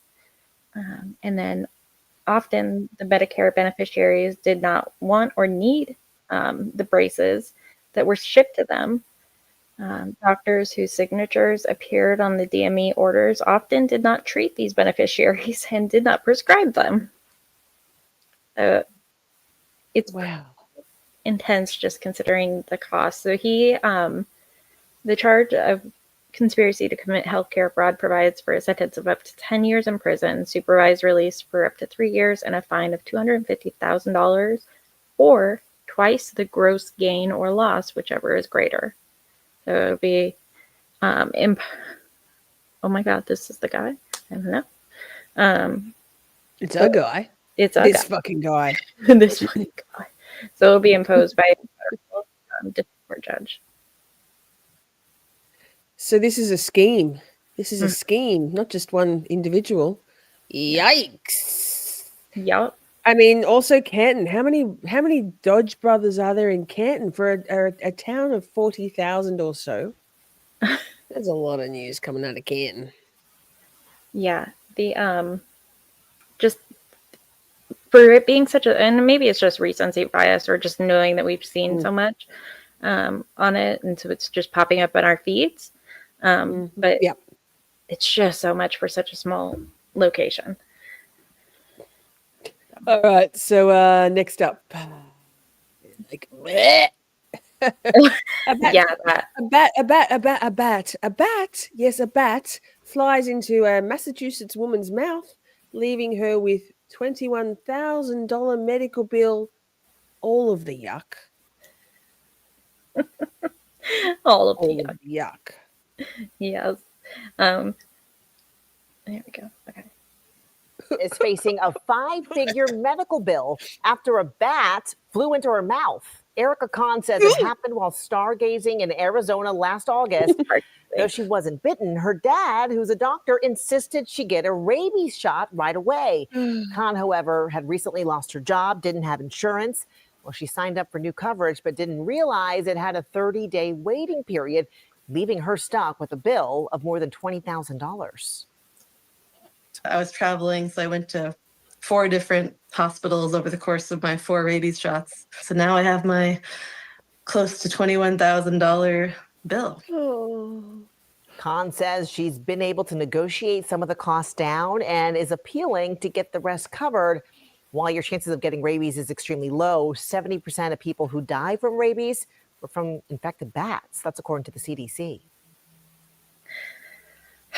Bats are so cute. It's so rude. Yeah, I love bats. I love bats when they're up there. Yes.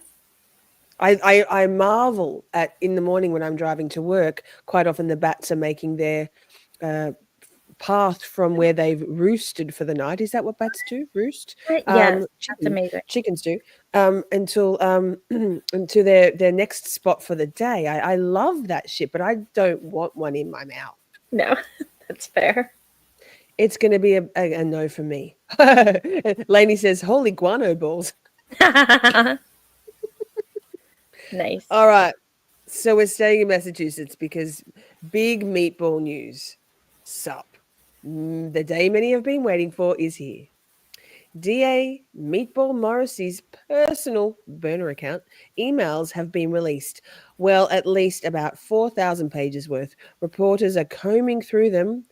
Ms. What the Fuck is one of those reporters, to bring us the ones of significance. It's too much of a document dump for me. I would be a terrible research assistant for a law firm. Terrible. I'd be like, this is a lot. Skim. Is there a video? Well, there is a video in this case, so watch that first. Learned a bit more. What's inside more than 4,000 pages of emails sent by and to Norfolk District Attorney Michael Morrissey's personal email account. The messages were sent and received during the investigation into and the trial of Karen Reed. NBC 10 initially spotted the claim that Morrissey used a private email account to conduct business related to Reed on social media. So we filed a request to review them. NBC 10 investigator Ryan Kath has spent the past few hours doing exactly that. Sue O'Connell, JC Monahan, and I have been helping. He looks shell-shocked. He's like, put it all together for us, Ryan. What have we learned? It's like, dear God. Late this afternoon, we received more than 4,000 pages of DA Morrissey's email, and we've been working to review those as quickly as possible. But here are some initial takeaways. The DA frequently used his private account to share news articles with colleagues, and that includes developments about the Karen Reed case, including when she first hired high-profile defense attorney Alan Jackson. Morrissey regularly used that email address to flag events around the community and to monitor obituaries so his staff members would send sympathy cards to families. The DA also shared posts written by Aidan Carney, the blogger known as Turtle Boy. The blogger. Remember, he's one of Reed's The blogger. Oh, buffering on Turtle Boy, the blogger. Hey, Bussy. Well, that's about right. Well, I mean, supporters and one of Morrissey's most vocal critics. And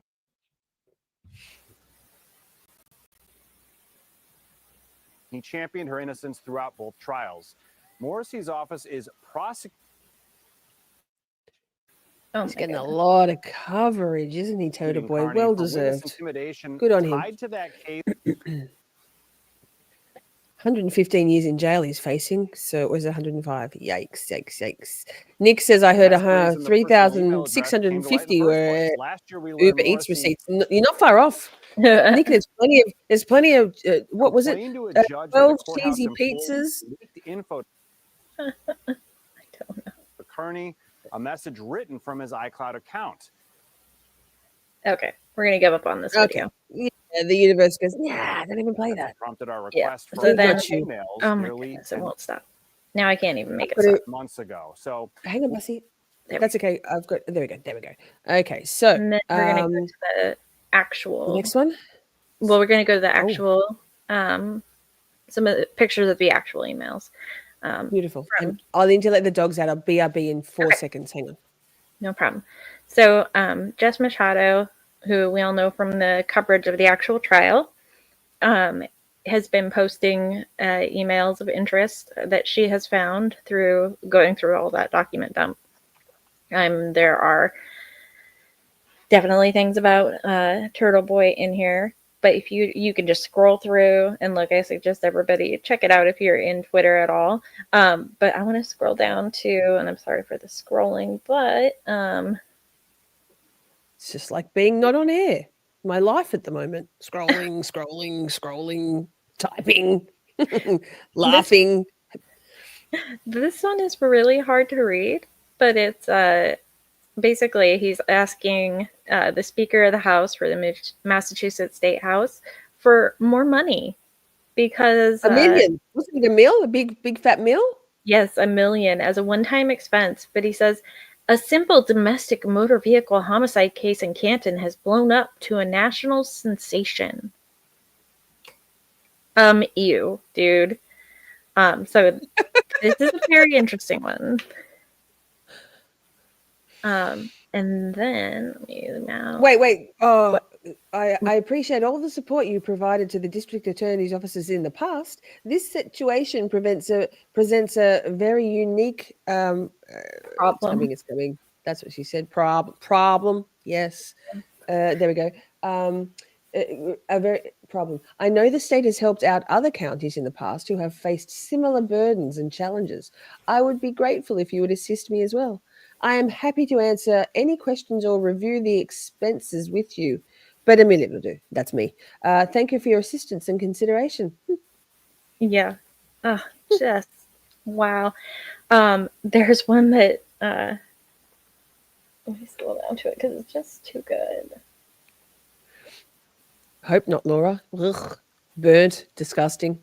I've seen a review of the pizzas. One half of the pizza was the guy got 2 pizza slices. He said one was okay. The other had all burnt flour on the bottom. It was doughy dough. So mediocre chicken parm all the way. So this one is sent to Lally, Laura McLaughlin, and some other people, and Brian Tully. The subject is Judson B. Welcher. He prefers Dudson, but yes, Dud Welch. Andy Klein sold his company to Aperture, which is a large national company with forensic and mechanical engineers. The enclosed resume of Dud Welcher seems to fit our bill. I'd like to get a discovery package together to send to him so we can see whether he can provide an opinion that might help us out with the case. I don't suppose you've got the retweet of your man, David Yannetti, that says, spoiler alert, he did not. I And, don't and have that. the highlighted portion was, we can see whether he can provide an opinion that might help us out with the case. And Yannetti goes, spoiler alert, he did not. Drop a big Yannetti energy in the chat, is it's the only it's the only energy emote we have left at this point. Um, How many do we have? Oh, and then this one is a picture of what they say is a dog bite, and what should definitely help them in the case. It's graphic, though, y'all. Oh, is this the one? Oh, yeah, okay. There's another. I've seen someone. Anyway, there's still so much flying around. I don't know, like on There's a Twitter. lot. People seem to think that Twitter is purely for Karen Reed and Turtle Boy stuff, and I appreciate that it's a fantastic platform to air all that stuff and expose all sorts of things. But there's no monopoly. Just saying. Anyway, Okay. So rant over. It says this is a more blown up picture that was contained in the previous email. It appears to show a more direct line of the little dots all lined up in the arm. I think we have to use this to buy mechanical engineers when they testify. Let me know what you think. To buy. I mean, those. Yeah, buy. Yes, words matter. Also, those tiny little teethy marks. Yeah, because Lexus don't have teeth. And this is it. Yeah, wow. And it's really fuzzy, but it says dog bite 3 days after the injury was sustained, and then it's used with permission and something under Creative Commons. But is that a calf? Is that a calf? Because that's so. terrifying. Oh my God, the number of times I have nightmares about dogs. I think it's because I must get cramp calves in the night. I have dreams about dogs chasing me down or sharks and getting me in the calf. Ooh. So those are the ones I want to highlight just now, but they're coming in like it's basically as people are reading them. So just do those ones, and then Yep. There's plenty of nuggets there. I believe Jess Machado has it. Well, I know she's got a channel now, and I believe she went through this morning. 9 a.m. was her scheduled live. I didn't watch it because I was asleep, but going through some of these documents. So if you would be interested to hear more about it, a dedicated stream, Jess Machado's show, I think is her channel name, and Rising Seas Lift All Ships. Go and check it out if you are that way inclined. Clearly a taillight injury, says Hope 8 Fear. Yes, agreed. Ouch. Them there taillight teeth. Yikes. So we got anything else from? No, we don't have anything else from that for now, do we? not from that. We have another story ready to go. Do you want me to tee it up, or you got it? Oh, I've got it. Okay. My brain buffered. Apparently, Welcher wasn't the first to. Sorry, Lisa. Strike that. Take two. Apparently, Welcher wasn't the first to try the blue paint test.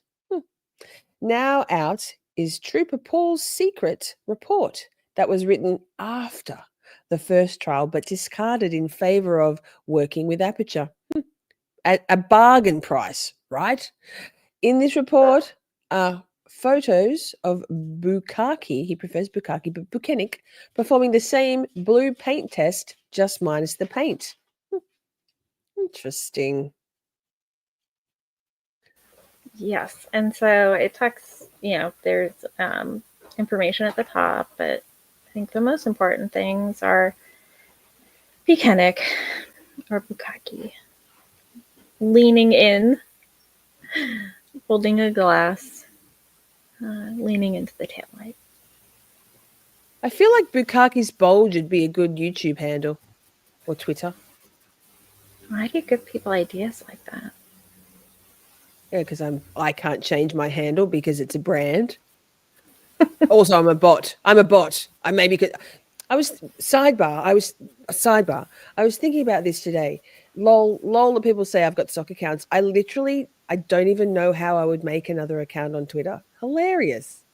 Like Colors is very quick to remind me that I am no way proficient enough to do anything that people are accusing me of.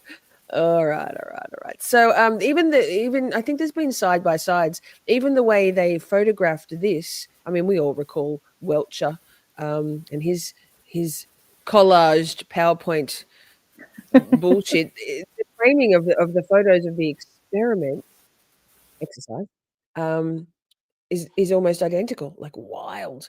Yeah, I heard that too. Brooklyn is Bukukees 6'3". He looked much smaller, maybe 5. Yeah, well, he's a small little man, but he seems to have a rather big bulge. So maybe he wears those lifts in his shoes. Maybe he wears a penis implant in his pants. Oh my god. Sorry. I'm not even sorry. There you go. Yeah. Okay, so well, that's it for Massachusetts for this week. Rest assured, there will be more next week because, hey, Massachusetts, what the actual fuck? But speaking of Twitter, let's go there.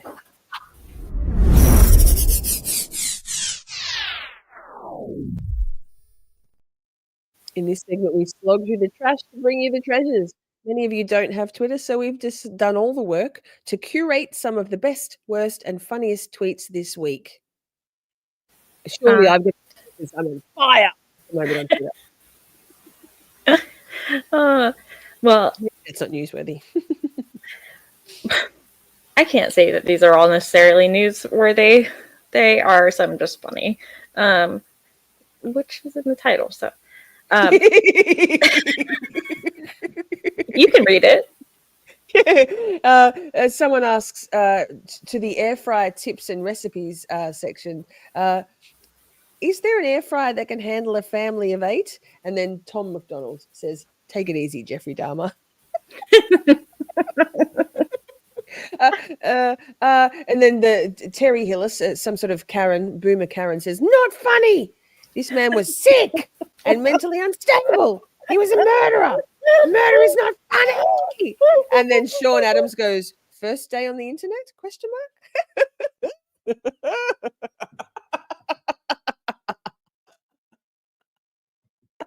I have to take myself off.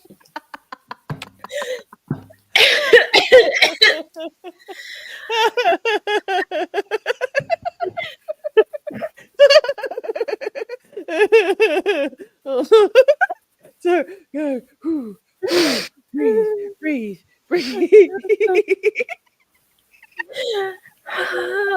Okay. Oh my god, they're gonna clip that and say witch cackle. This is suck my dick. Yeah, well, yeah, I don't care. Okay. Next up, refrigerators in the this are just cooler, apparently. This is so cool. The color, oh my god, that's my second most recognized color after pale pink is that color. That watch. Chat watch. I mean, you think to yourself, it looks a little clunky. I'm not sure. And then you go, oh my gosh. Can you imagine? Well, you are like, look at that. Sorry, I'm screaming at you guys. Sorry. Calm, Lisa. Wow. I'm not doing the math right now, but were you born in the 60s? Were you alive in the 60s? Get the fuck out of here. I'm sorry. Get the fuck out. 70s? 75, baby. Okay. God damn. This might have been around. Oh, it probably was. Why are they? Oh, I was. You know what I was actually going to say? I don't know how those shells would cope with weight like jars and things, but look at that. Yikes. That is insane. Oh. 1960s. Good. What in the flat earth is happening? 1960s. I'm sorry. I'm sorry. I'm not offended at all. I think I was actually I missed my calling. If I could choose any era in which to be a young adult, I would choose the late 50s, 1960s for fashion and hair alone. I love that shit. So yeah, not even mad. You definitely. The next one is kind of like yikesies, so I don't know. Wait, let me do that. You want to play a thing? A thing of the thing? Yeah, let's just play a little. I haven't gotten to play a thing yet for my fun stuff. So let me do this one.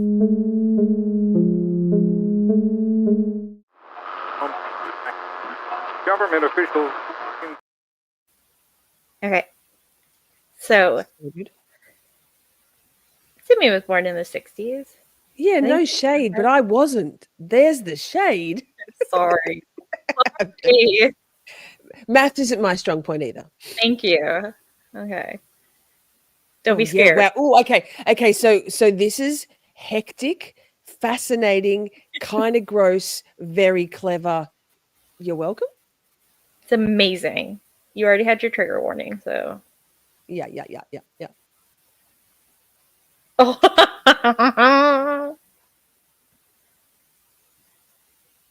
Wet. Oh. So clever. The eyes are what gets me. It's just so fascinating. Yeah. Wow. That one. Yeah. Yikes. I think it's the next one.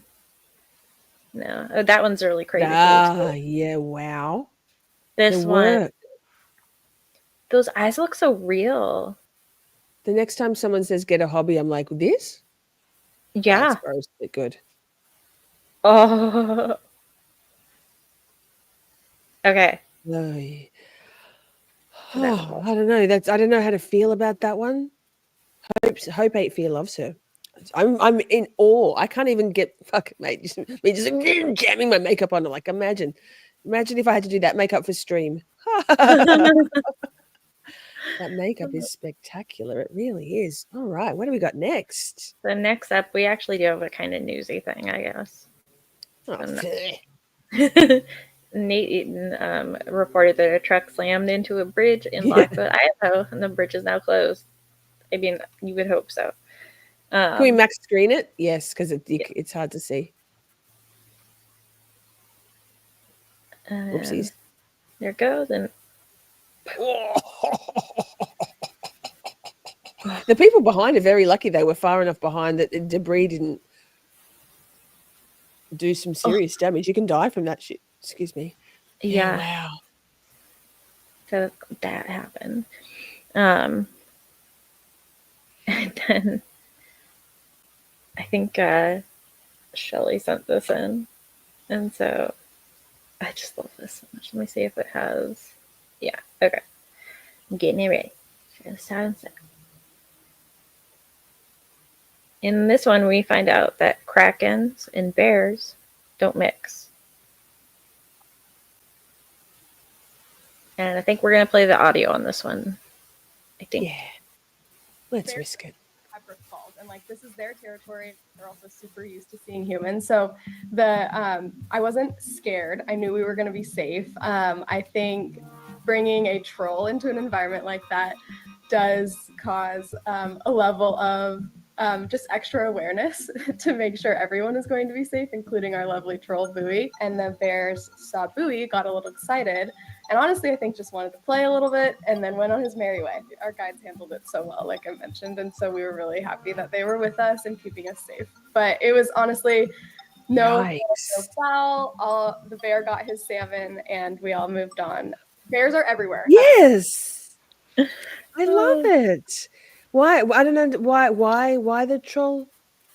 Why were they wearing a troll costume? I'm not sure if that's really the mascot for the team that was out there doing like. Keep reading, Lisa. Yes. All right. God, I'd prefer the baby cute bear, the sun bear we saw earlier over that bear. But I mean, same. I love salmon, so we're good. Hi, Bussy. I love Butty Bear. Well, speaking of my cat, I'm sorry. She's decided she wants all the loves right now. Okay. Next up, the U.S. Fish and Wildlife Service. Stop. Sorry. Hi, Lily. Lily, leave the mama alone. Okay. She's like, how dare you use my likeness on your live streaming business? Right. Copyright, Okay. copyright. She's going to copyright strike you. Lily's going to copyright strike you. Fair use, Lily. Come on now. All right. So the U.S. Fish and Wildlife Service did an unintentional bear ASMR recorded in the Kenai National Wildlife Refuge in Alaska. This trail cam clip features high-definition fur, immense sniff sounds, and intensive eye contact from a brown bear. And I'm not sharing that tab. Tonight's the bear edition of the week that was. I love that. Yeah. So here we go. Oh, the audio. You gotta hear it. Oh, I want to cuddle that bear. That looks like a good coat to cuddle. Oh. Oh. You're gonna get eaten if you ever come here. I have a bad feeling. Oh wow, look at how beautiful it is. Imagine running your fingers through that fur. Yeah, while you're trying to push it off of you while it's eating you.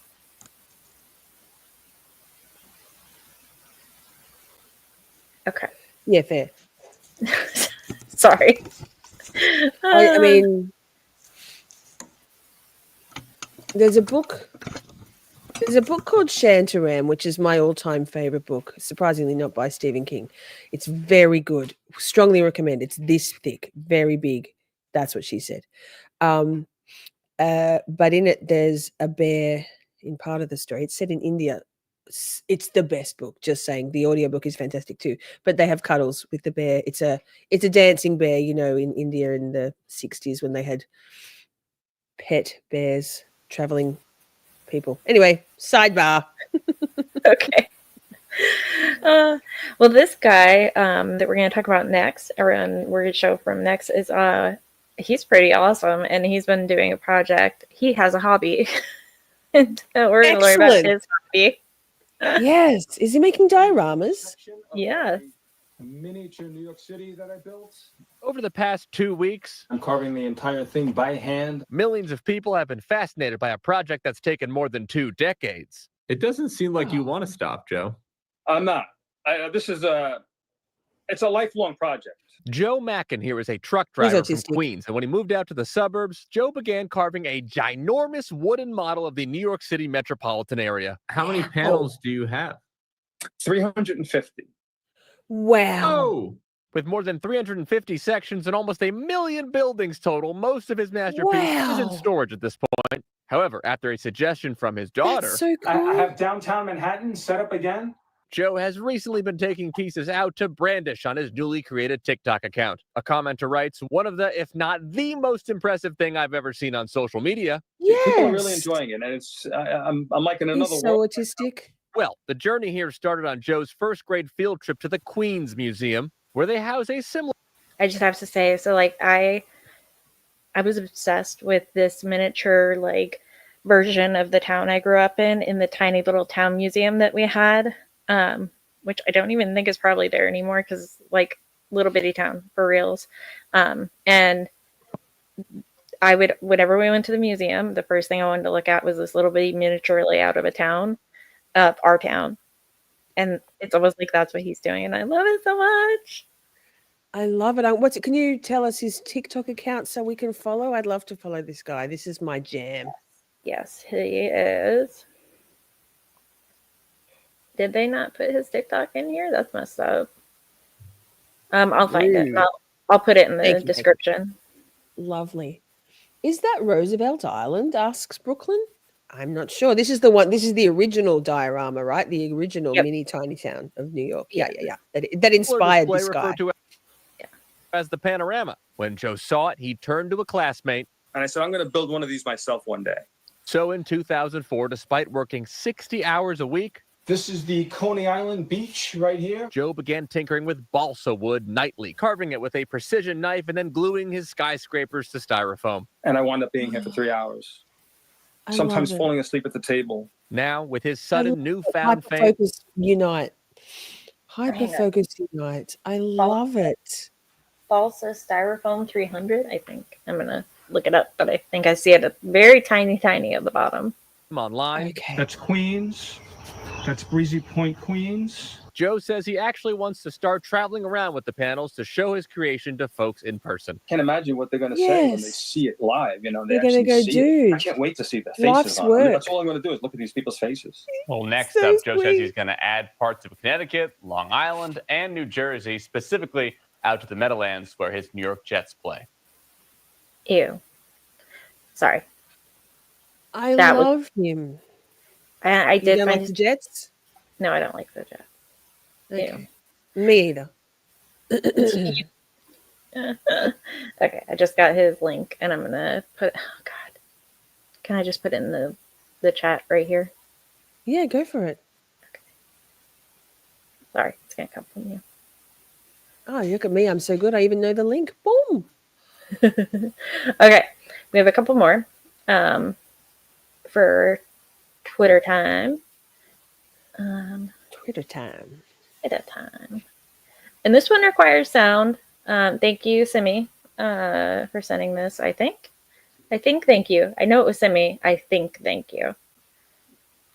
And it says I just lost sound, so I gotta reshare. Wait a second. Before we go any further, I just clicked on the, excuse me, clicked on the link. Mini New York City 04, this is handle, has 285.1 thousand followers. Make that 285.1001 thousand followers. Nice.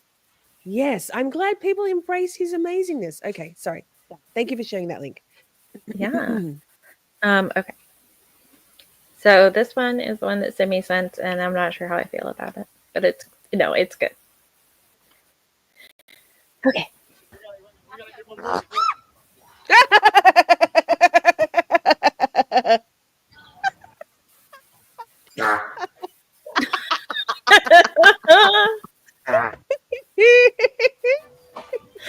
Oh dear.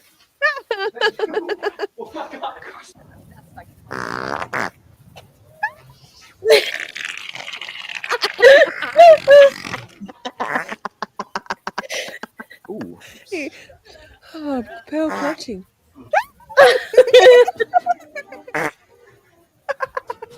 Oh, oh.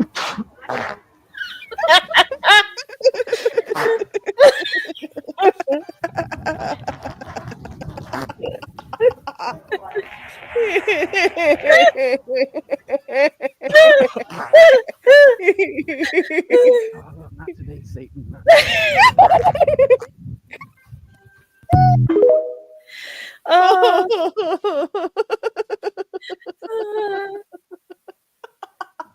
Thanks, Simi. Thanks, Jimmy. Breathe. Whew. Oh. The leg Oh. looks so, yeah. I mean, you got to make room. You got to make room for things to like Now, this is evacuate. Oh That's no. so good.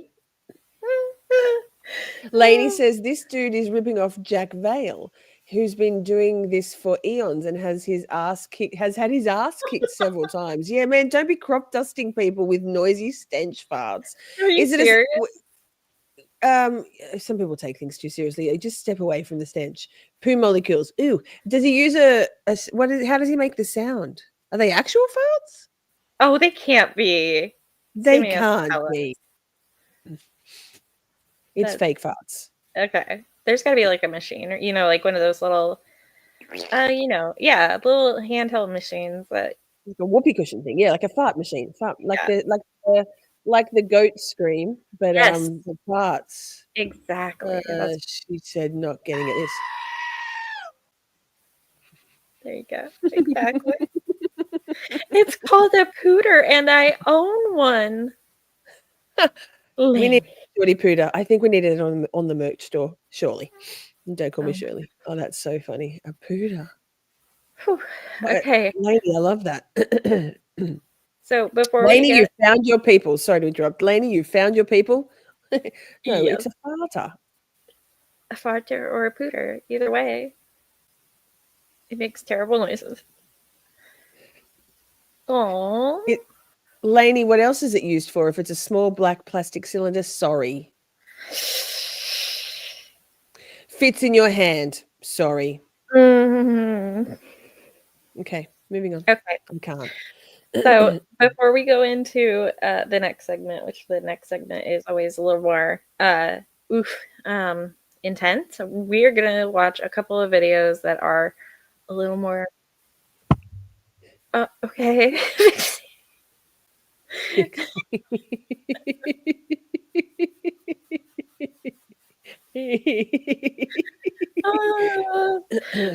We're gonna watch a couple videos to kind of bring us down a little bit, calm us, Let's do make that. us feel zen, or mesmerized. And they probably have music, so I better just mute it. Breathe, yes. Oh yes, this. You're welcome. This is me. Yes. Wait, watch this. So satisfying, mesmerizing. 10-10 love. Do not fold like this. I do meticulously fold, but this is next level. Stop it. Like, you want to know stop. something horrible? Yes. I don't fold my clothes at all. I'm sorry, what? I don't fold my clothes at all. They go from the dirty bin to the washer to the dryer to the clean bin. How do you see them? I know what I want. I'm autistic. I wear That's fine. very few things. Yes, yes, yes.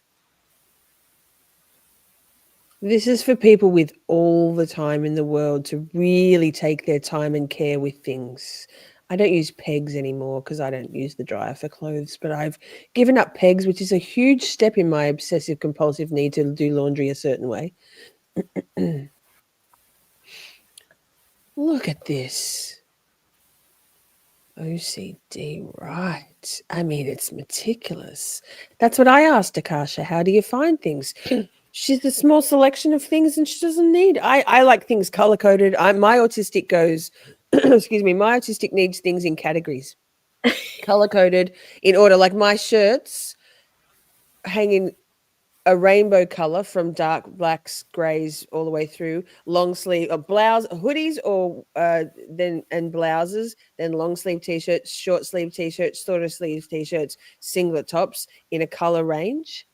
And my socks are all color coded they used to be in complete color coding, also in crew socks versus ankle socks versus sneaker socks, in color coding. I'm just saying. What are sneaker socks? You know those little tiny secret socks, like the ones that just hook over your feet? They don't show really. I've got like hundreds of pairs of socks. I'm not kidding.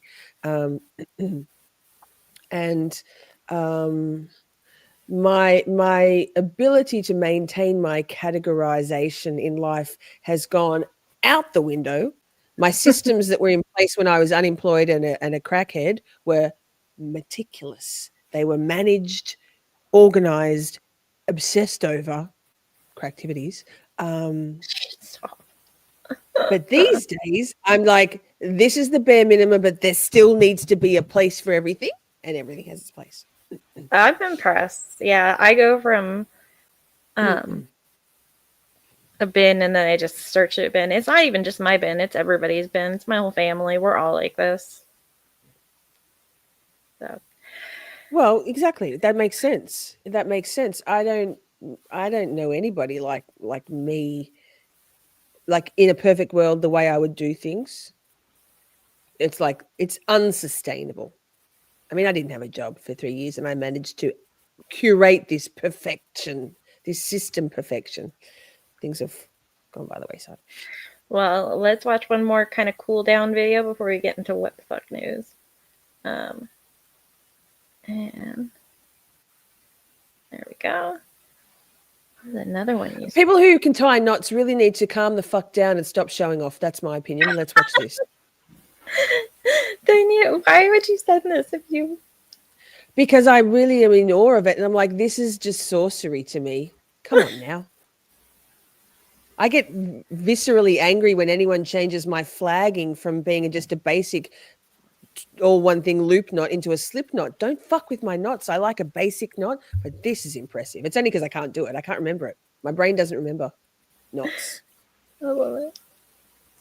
It's too good. And people are like, see, easy. And you're like, thanks. That's helpful. I see what you did there. Not. Look at this cool shit. Imagine thinking of all of this stuff. I mean, I can do macrame, so probably it's the same. I didn't learn knots. No, I did not, K-N-O-T, learn knots. I know other stuff, not knots. Basic knot. Basic knot for a basic bitch. Yo. Look at this. Of knots. They're all the same. Colors is very turned on by the knots. I thought some people might really. I love it. It's not part of my skills. Oh, whoa. Okay. So that one's a cool knot. Just saying.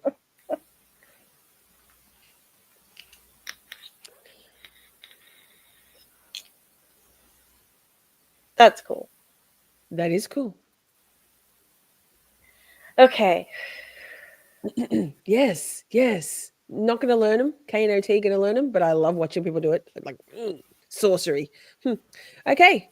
We have, that's the end of Twitter time. Let's move on. What the fuck is wrong with you? A hard no, it's game over. All right. So welcome to the news of the week that made us say, what the fuck? And there is a what the fuck emote in the chat. First, brace yourselves. Oreos aren't real food. Also, multi-purpose jet lighter. I have many, just saying. Not for Oreos. Look at this. Look at this. Look at this. Put the Oreos away. Don't eat the Oreos. Cookies and cream might be delicious, but this shit be plastic. Look at that.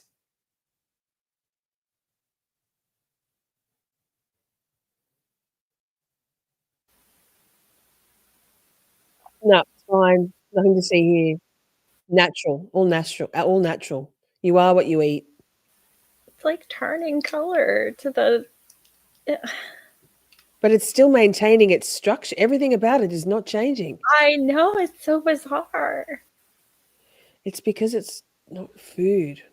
I know so many people. Probably people in this chat. I couldn't survive on food that isn't basically in its original form. The less ingredients, the less things that are listed on an ingredient listing. So if something is in a plastic or a foil packaging, not ideal. If there are ingredients listed that are more than just a couple, and if there are numbers in those ingredients, those things should be absolutely minimal in your diet. In terms of, feeling good because of what you put in your body. I know that obviously there's a necessity and a preference, particularly in our community. People, I'm sure, have certain food preferences and things they can't deal with, and favorite things, same foods, safe foods. I get all of that, but it really is good to try and eat as much stuff that's as far away from inflammable Oreos as possible. Let's just put it that way. All right, so if you're not good with heights, this one might yikes the fuck out of you. But yeah, I think was my thing in this just a fuck that or eyeballs or something? I think it was something like that. Yeah. Yeah. So tourists climbing China's, here we go, Huangshan Yellow Mountains with hanging ladders.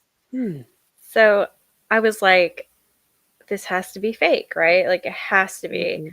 So I looked it up and it appears to be real. No, thank you. It's just a no. It's ballsy as fuck. Ballsy as fuck. Oreo gate, right, Simi? No, I don't think.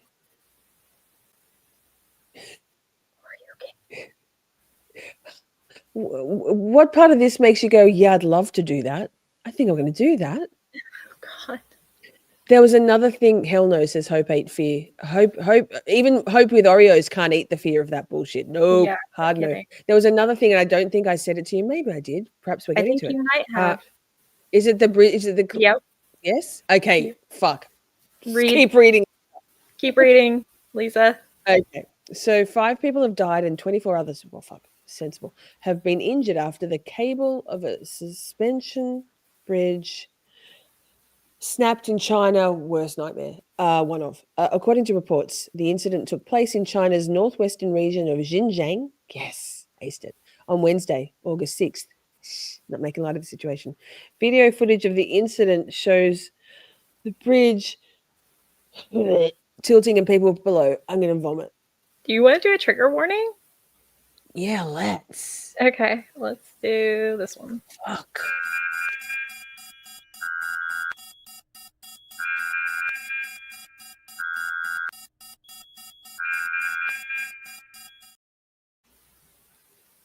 All right. Here we go. I'm going to keep the sound off. So you can just hear me hyperventilating. Yes, good. Good, Yeah. good. The wording on here is basically what you said. But you can see it. And it really isn't that long of a drop, but can you imagine just the sudden drop of that many people on the bridge? And then they're still on the bridge. Simi drops a trigger warning. Aya.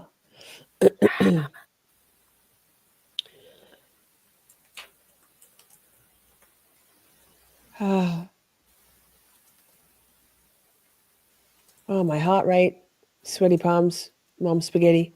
Shit. So the area's been closed and they're investigating it now. And then it went to another thing. Oh, I stopped breathing for that.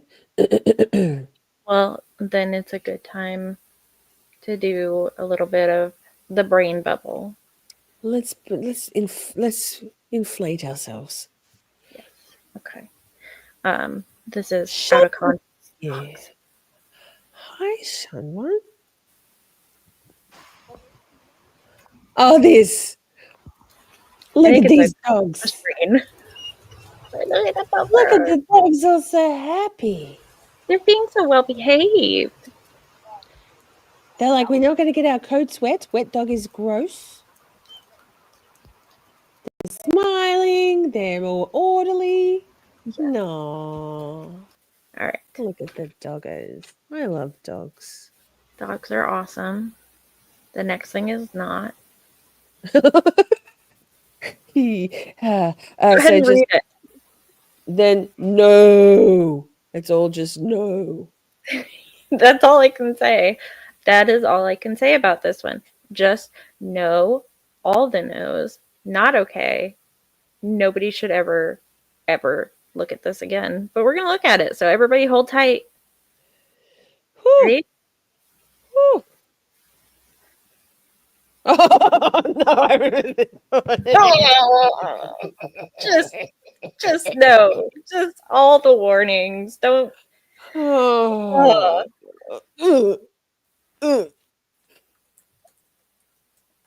No, he's just. He's just doing his shit, man. I don't understand. How do you keep working? It's the one's going snack and he just shakes his head a little bit. Cockroaches are disgusting. Okay. I'm traumatized. I sent that to you and I'm traumatized. I know, you traumatized me. Yeah, I'm sorry. No, you're not. Not so sorry, not sorry. Sorry, not sorry. Ooh. This is a roller coaster of emotions. Indeed. Ay. All right, we got something just to cleanse the We got Jesus out of us after that. Yeah, we got double bubbles. So we got two. Oh yes, this one. How cool is this freaking? This is a duck, y'all. I'm starting to really like ducks, and I don't really like love birds. ducks. So. I love all the birds and ducks, animals. It's a mandarin duck, right? Yeah. Oh, I should have said that. Look, Mother Nature. This was before menopause set in.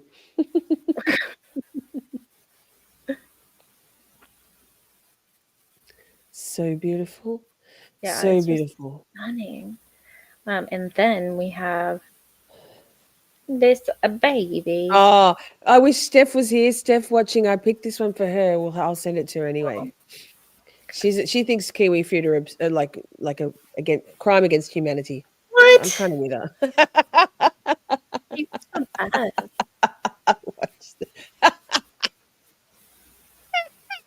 He's like, okay, maybe. Yeah, I guess so.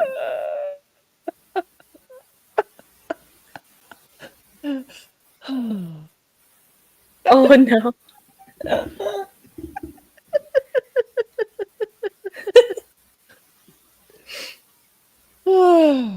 Oh, babe. Oh, oh, bless. Oh, I love it. Oh my goodness. Oh my goodness. All right, moving on. We've cleansed the palate with some kiwi fruit.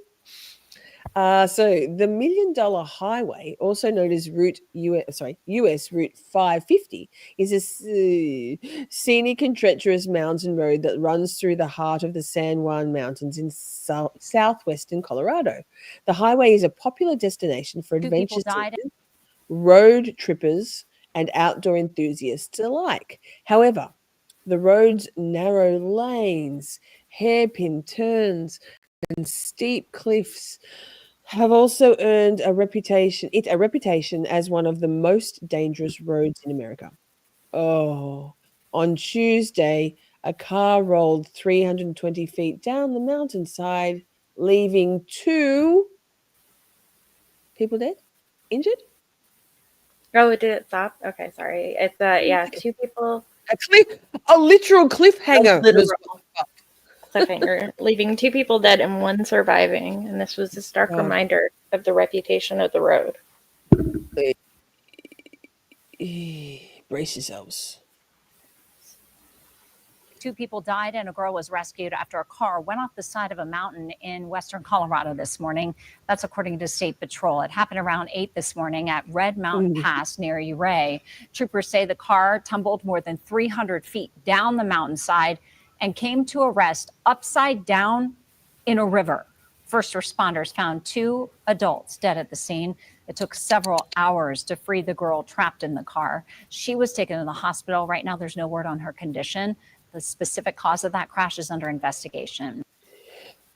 Jeez Louise. Yeah. Like, wow. That's pretty scary. And just imagining that girl, I imagine those were probably her parents. I believe it was announced that one of the people was her father. I don't think who the other person was. God, you could never go in a car on a road trip again. Like, you just couldn't. There's the ripple effect of something like that. A lifetime. Jeez Absolutely. Louise. All right, let's lighten the mood. Thoughts and prayers to her, that beautiful girl. Absolutely. And at this point, I'm not sure ducks are real. Ducks walking on a bed of floating hydrangeas. Yes, please. Yeah. How insane is that? That is a movie if I have ever seen one, like, for real. Ducks are beautiful. Yeah. This is what I did with my week, everybody. This is what I did. I found shit like this and compiled a list of just make it all okay videos. Make it all okay videos. I like that. Okay. So we have another one.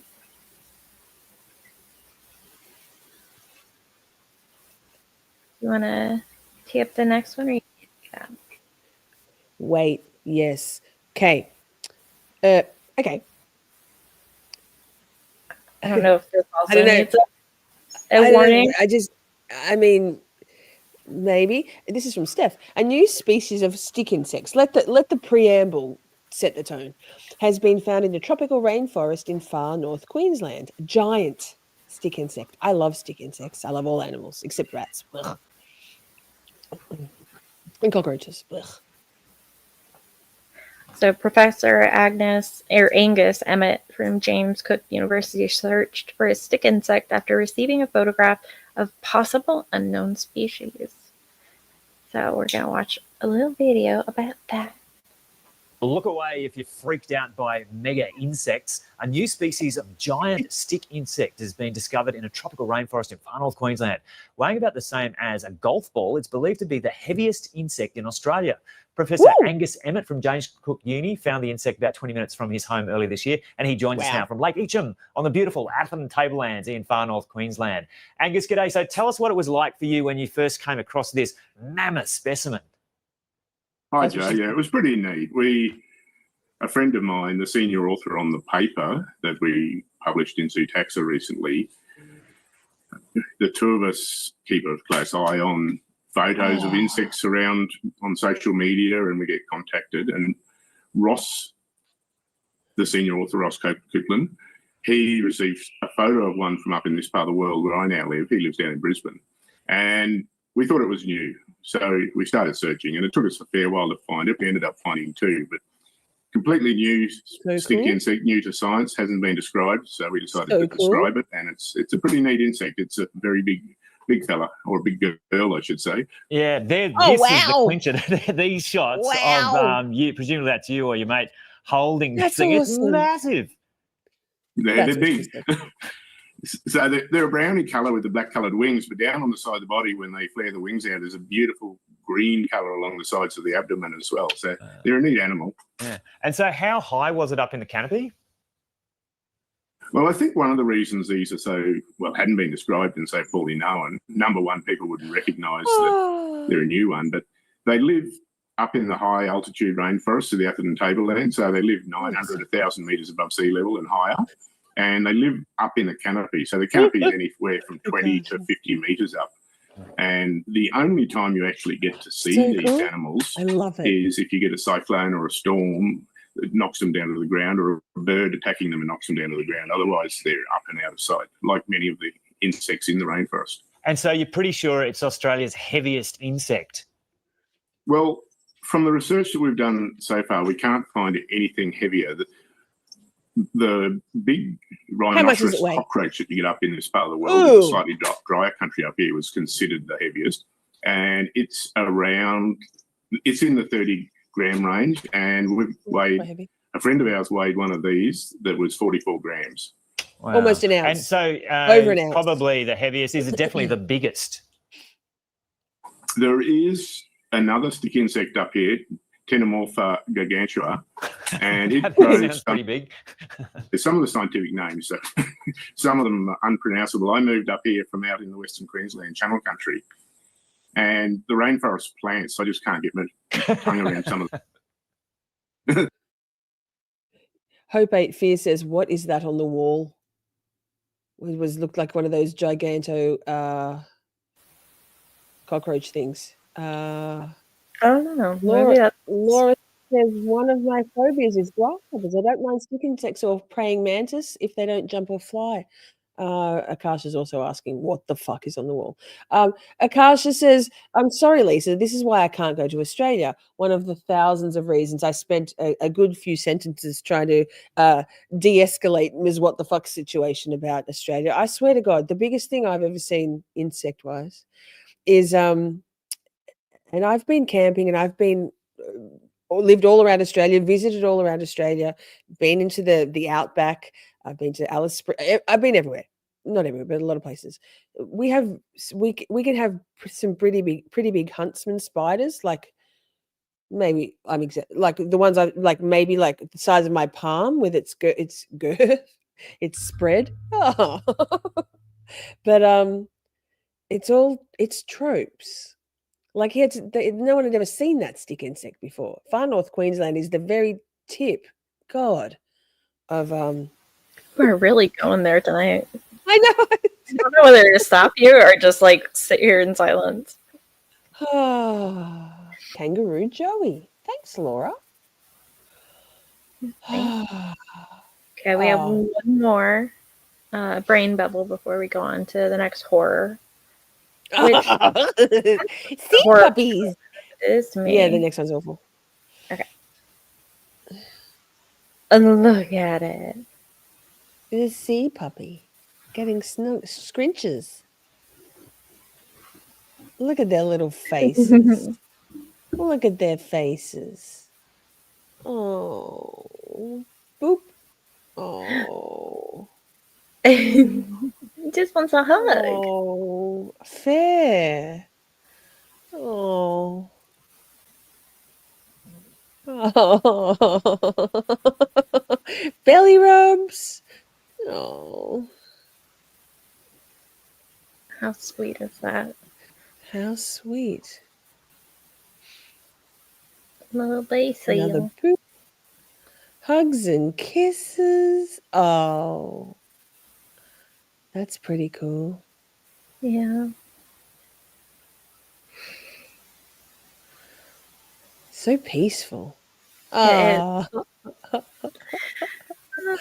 All right. So, remember, we're still in what the fuck news. Wildlife officials are investigating the death of a whale that died after it was struck by a boat off the coast of New Jersey. This is my fear, and this is actually why I don't go on the water. It's because of whales.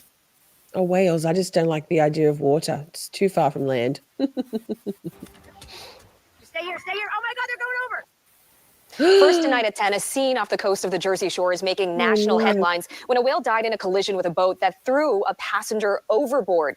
This is the 10 o'clock news. I'm Jennifer Lee. Tonight, the Marine Mammal Stranding Center is investigating what caused the collision and says in just hours, the remains of the 20-foot whale will be towed tomorrow morning to help determine how the whale died. The collision was yesterday afternoon around 3:40 in Barnegat Bay in Ocean County, near the inlet just north of Long Beach Island. And Kelly, videos of the encounter being shared nationwide with a lot of people asking how this happened. You spoke to the Stranding Center. What's next for them here? Well, Jennifer, tomorrow they will perform a necropsy to determine how the whale died. They said it is possible there was an underlying medical issue and the whale's death was not a result of the collision, but it's just too early to tell. The center also tells me there is a law enforcement investigation underway. Stay here. Oh my God, they're going over. Oh, man overboard. New cell phone video captured the moments a boat collided with a whale in Barnegat Bay on Saturday afternoon. In the video, you can see the boat nearly capsized, sending a passenger into the water. The whale then appears to swim away. The Marine Mammal Stranding Center says the first call came in around 2:45 in the afternoon, reporting the whale in the bay near the inlet. Then around 3:40, they got a call about the collision. We had some mixed reports, some reports stating the animal struck the vessels and some others stating just the opposite, that the vessel struck the animal. Although the video seemed to support that the animal collided with the boat. Jay Pagel, training coordinator with the Marine Mammal Stranding Center, says the whale, identified as a 20-foot minke, died around 5 p.m. just before they arrived. He says the only video they have seen does not show the crucial moments before the collision, but there is a law enforcement investigation. The center's goal is to find out how the whale died. It could have been related to the interactions with the vessel, but that's the whole point of us doing the necropsy. We're going to see if there's something underlying, which we can only suspect just because the animal was in a shallow bay, which isn't very common for this particular species. They tend to be offshore. Pagel says it's not completely unusual for a whale of this kind to end up in the bay, but the tragic ending is a reminder of how to handle any marine life while boating. If you happen to come across an animal on the water and you happen to be in the area, try not to approach them within 150 feet. If they do happen to approach you, it's always best to drop it in the neutral until the animal passes by. Yes. The whale is currently on a sandbar outside of the channel. The Marine Mammal Stranding Center will tow the whale to a nearby state park tomorrow to perform the necropsy, which should take a few hours. They say they will have preliminary findings tomorrow, but the final answer could take weeks or months as they await those test results to come back.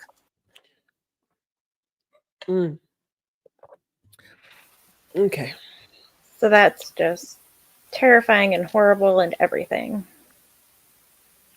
Yeah, imagine the person who went overboard. Holy fuck! No, I don't even want. You can't think about that. Nope. I don't can't. want to think about it either. All right, so let's get back to something a little more lighthearted. So bears. It's the bear edition. I swear to God, bears can open doors, and Yogi has no chill. So this was in Colorado, so watch out. Take a look at this. A black bear caught on camera opening the door of a house. This is in southwestern Colorado. You can see the bear even able to use the door handle. They're swinging the door wide open. Authorities are warning bears do have the ability to learn how to enter buildings. Once they learn that, as you see here, that could lead to a lot of trouble. Make sure you lock your doors. Yeah. Okay. All right, we're coming to the end of the program. Yeah, we are. So we have two final stories, two final little brain bubbles. I know you did. That we're gonna share just to kind of finish this out for the night before we head over to the next stream. Yes, there's a redirect set up already, and we'll start it. It's set for. We've actually finished earlier than predicted, Ms. What the Fuck. So, there's a song for you to while we're waiting. YouTube first, and then head over to Kick. But let's watch this one because love. All right. So, my note for this is ravens are fucking smart. He's using pebbles to raise the water so he can get to the water in the little jar. He's so smart. I know. It's cool. Hi, Holly. Look at him. He's like, nope, not quite enough. A few more pebbles. A few more. Oh. Thirsty. That is so cool. Yeah.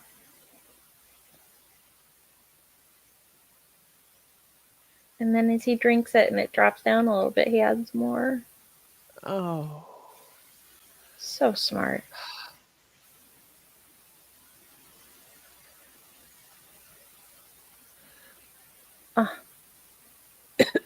Excuse me. Akasha says, I've tried to attract crows to my yard and it's not working. It's because your phone's always out there, Akasha. Yeah, you're scaring them away. Season 5 of Someone Knows Something features ravens very heavily. It's a beautiful theme throughout that season. Ooh. Smarter than some humans, says Hope Hate Fear. Absolutely. Yes. Akasha says nonsense. Nothing to do with the phone in her yard. Well, I mean, could be. How do you know? Have you asked them? Crows have very good memories, apparently. Ravens and crows, very good memory. Yeah. All right. So our final video, a little bit about this one is it started from a very quick TikTok video it was a Twitter post that I believe Simi sent. And the first thing I saw was like, that looks fake. And then I started researching it. And I found out this is from like 4 years ago. This was real. It's from 4 years ago. So it's technically not the week that was. But you know what? It's pretty darn great. And I think it's a perfect thing to end us out for the day. So share that. Go. Here. And there's a baby. I love babies. What's this? Who can forget those sounds? You hear that puppy, you hear the man who is just groaning as he is trying to struggle in this situation. All this caught on camera. A Southwest Florida man who saved his puppy Gunner from an alligator. Rick Wilbanks jumped into this pond in Estero after the gator grabbed his dog. Wilbanks grabbed the gator and managed to pry open its mouth and set Gunner free. And we have Rick and his dog Gunner joining us live this morning from Southwest Florida. Good to see you, Rick. Thanks for being with us. Florida. Good morning. My pleasure. So first of all, you look great and Gunner looks great. How are both of you doing?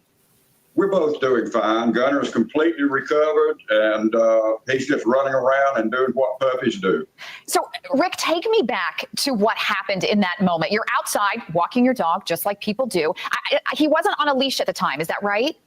He wasn't. I had only had Gunner about a week and I had bought him a leash and a collar, but he was too small for him. So we were just out on a Sunday morning just for a stroll by the edge of the pond, and he got too close to the water and the alligator was underwater. I didn't see it, and it just came out like a rocket and grabbed Gunner, and was swimming away with him, and I just jumped in the water and got a hold of the alligator and wrestled it to the bank and got my beautiful little Cavalier puppy out of his mouth.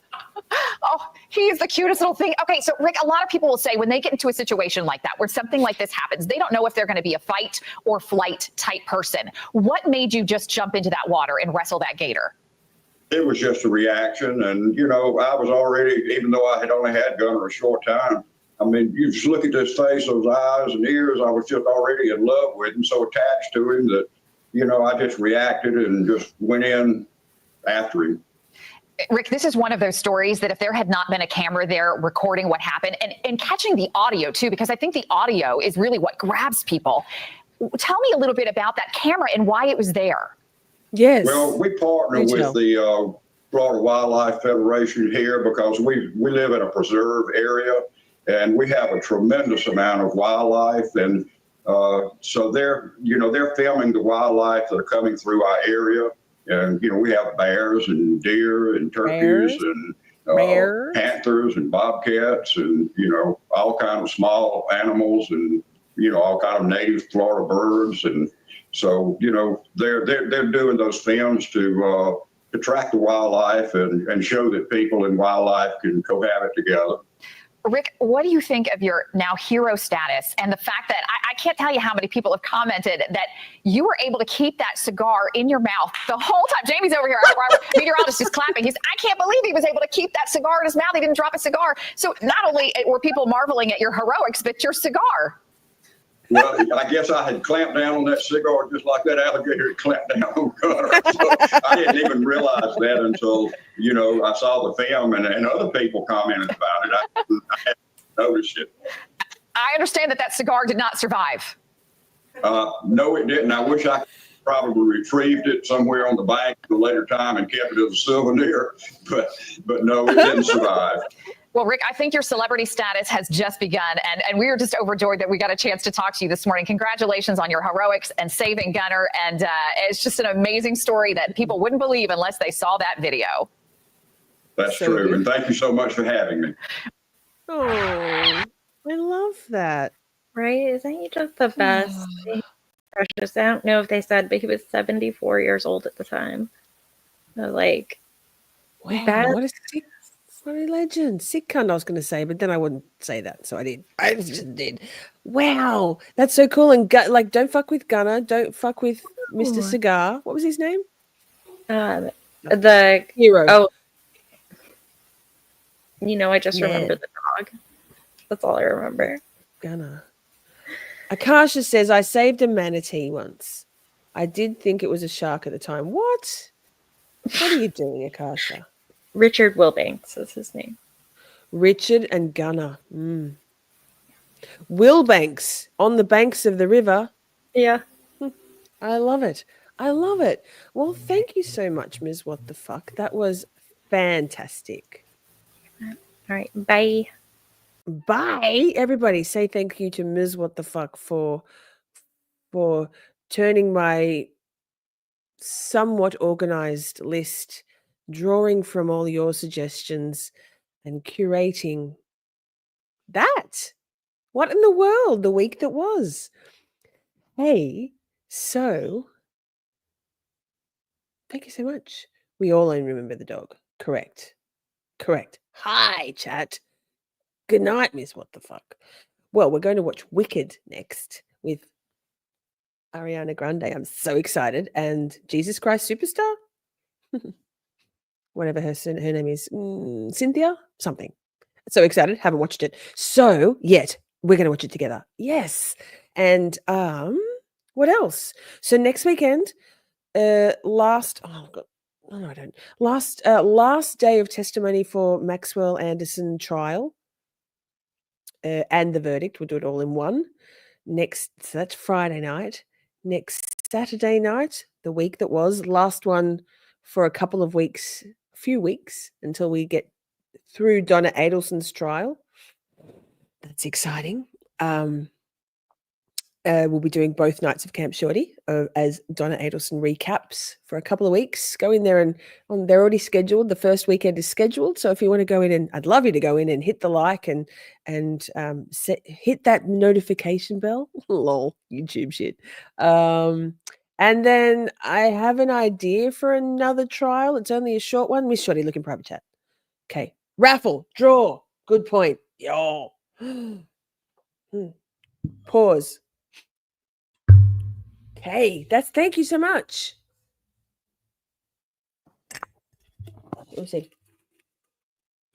I reckon there's maybe 20 names in there. 22. That's pretty good odds. Let me see. So whoever wins this, Ruthie, if Ruthie's still here, I haven't ordered your shirt yet. I was going to email you back and just double check on something. So, someone just sneezed outside. Bless you out there. 2 sneezes. Great number. What do we got? So whoever wins this, go to the merch store, choose out a top, a t-shirt, or a mug, or a cap, whatever you would prefer. And Nick chose the camping mug, the enamel tin mug. Pretty cool. When he won. So, well, now it gives me almost an indecent thrill to say it's time for Miss Shorty's merch raffle draw. Can I have a drum roll, please? And this week's winner is... Oh, and it needs to be a little bit longer. That's what she said. Guess who it is? Our friend Tony P. Tony P. Woo! Congratulations, Tony. Hit me up in the Discord or something. Choose whatever you like. And I'll organize it. Yay! So, portal's already set up. Buster's excited. Head on over to the YouTubes with us. Redirect. Buckle up. And we'll spend a few minutes there. Maybe go and fill up your drink. Get some snacks ready.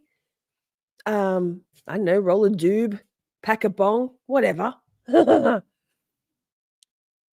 Micah got the membership and Tony got the raffle. Yay. Oh, Shanwan. Yay. Thank you, Shanwan. You're the best. You're the first name in the draw for next week, Miss Shanwan. Pause. Cool. Also, we're going to watch Wicked on Kick, remember? But we'll start on YouTube. We now over on Kick have memberships as well. I think they're called subscriptions on Kick, but same. So there's a way to support YouTube. Kick is so much fun. Where's the mug? Which mug? This mug. Shandwan, kicking it off for the next fortnight draw. Thank you, my friend. Oh, Shandwan, did you see these? I'm wearing the boom boxes today. So I love you all very much. Thank you, Ms. What the Fuck. Thank you, my beautiful mod squad. Chat is Bay. Thank you, Shorties. Thank you, Replay Crew. We're going to have this timestamp down below for you. Mostly everything's timestamped these days, so it helps if you want to scoot on through. If you're going to watch it, watch the whole thing, please. Makes a difference. YouTube cares. YouTube cares. I love you all very much. Baby Shorty. Chat is Bay. I'll see you in a minute. Mwah.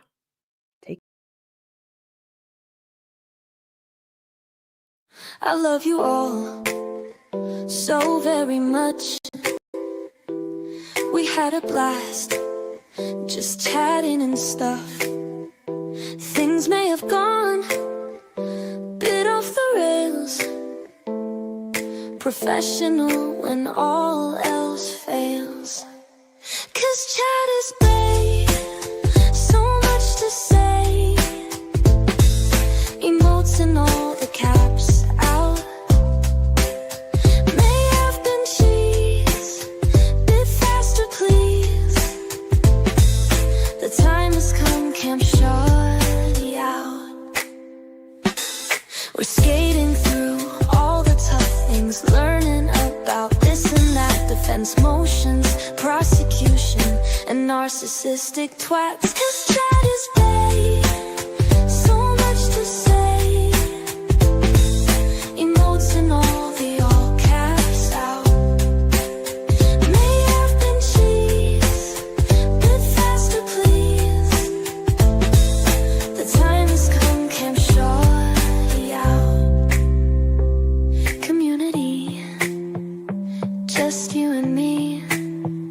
Occasionally, Buster and Poppy. It's the whole thing. Miss Shorty swing. Together we make each other happy. 'Cause chat is babe. So much to say. Emotes and all the caps out. May have been cheese.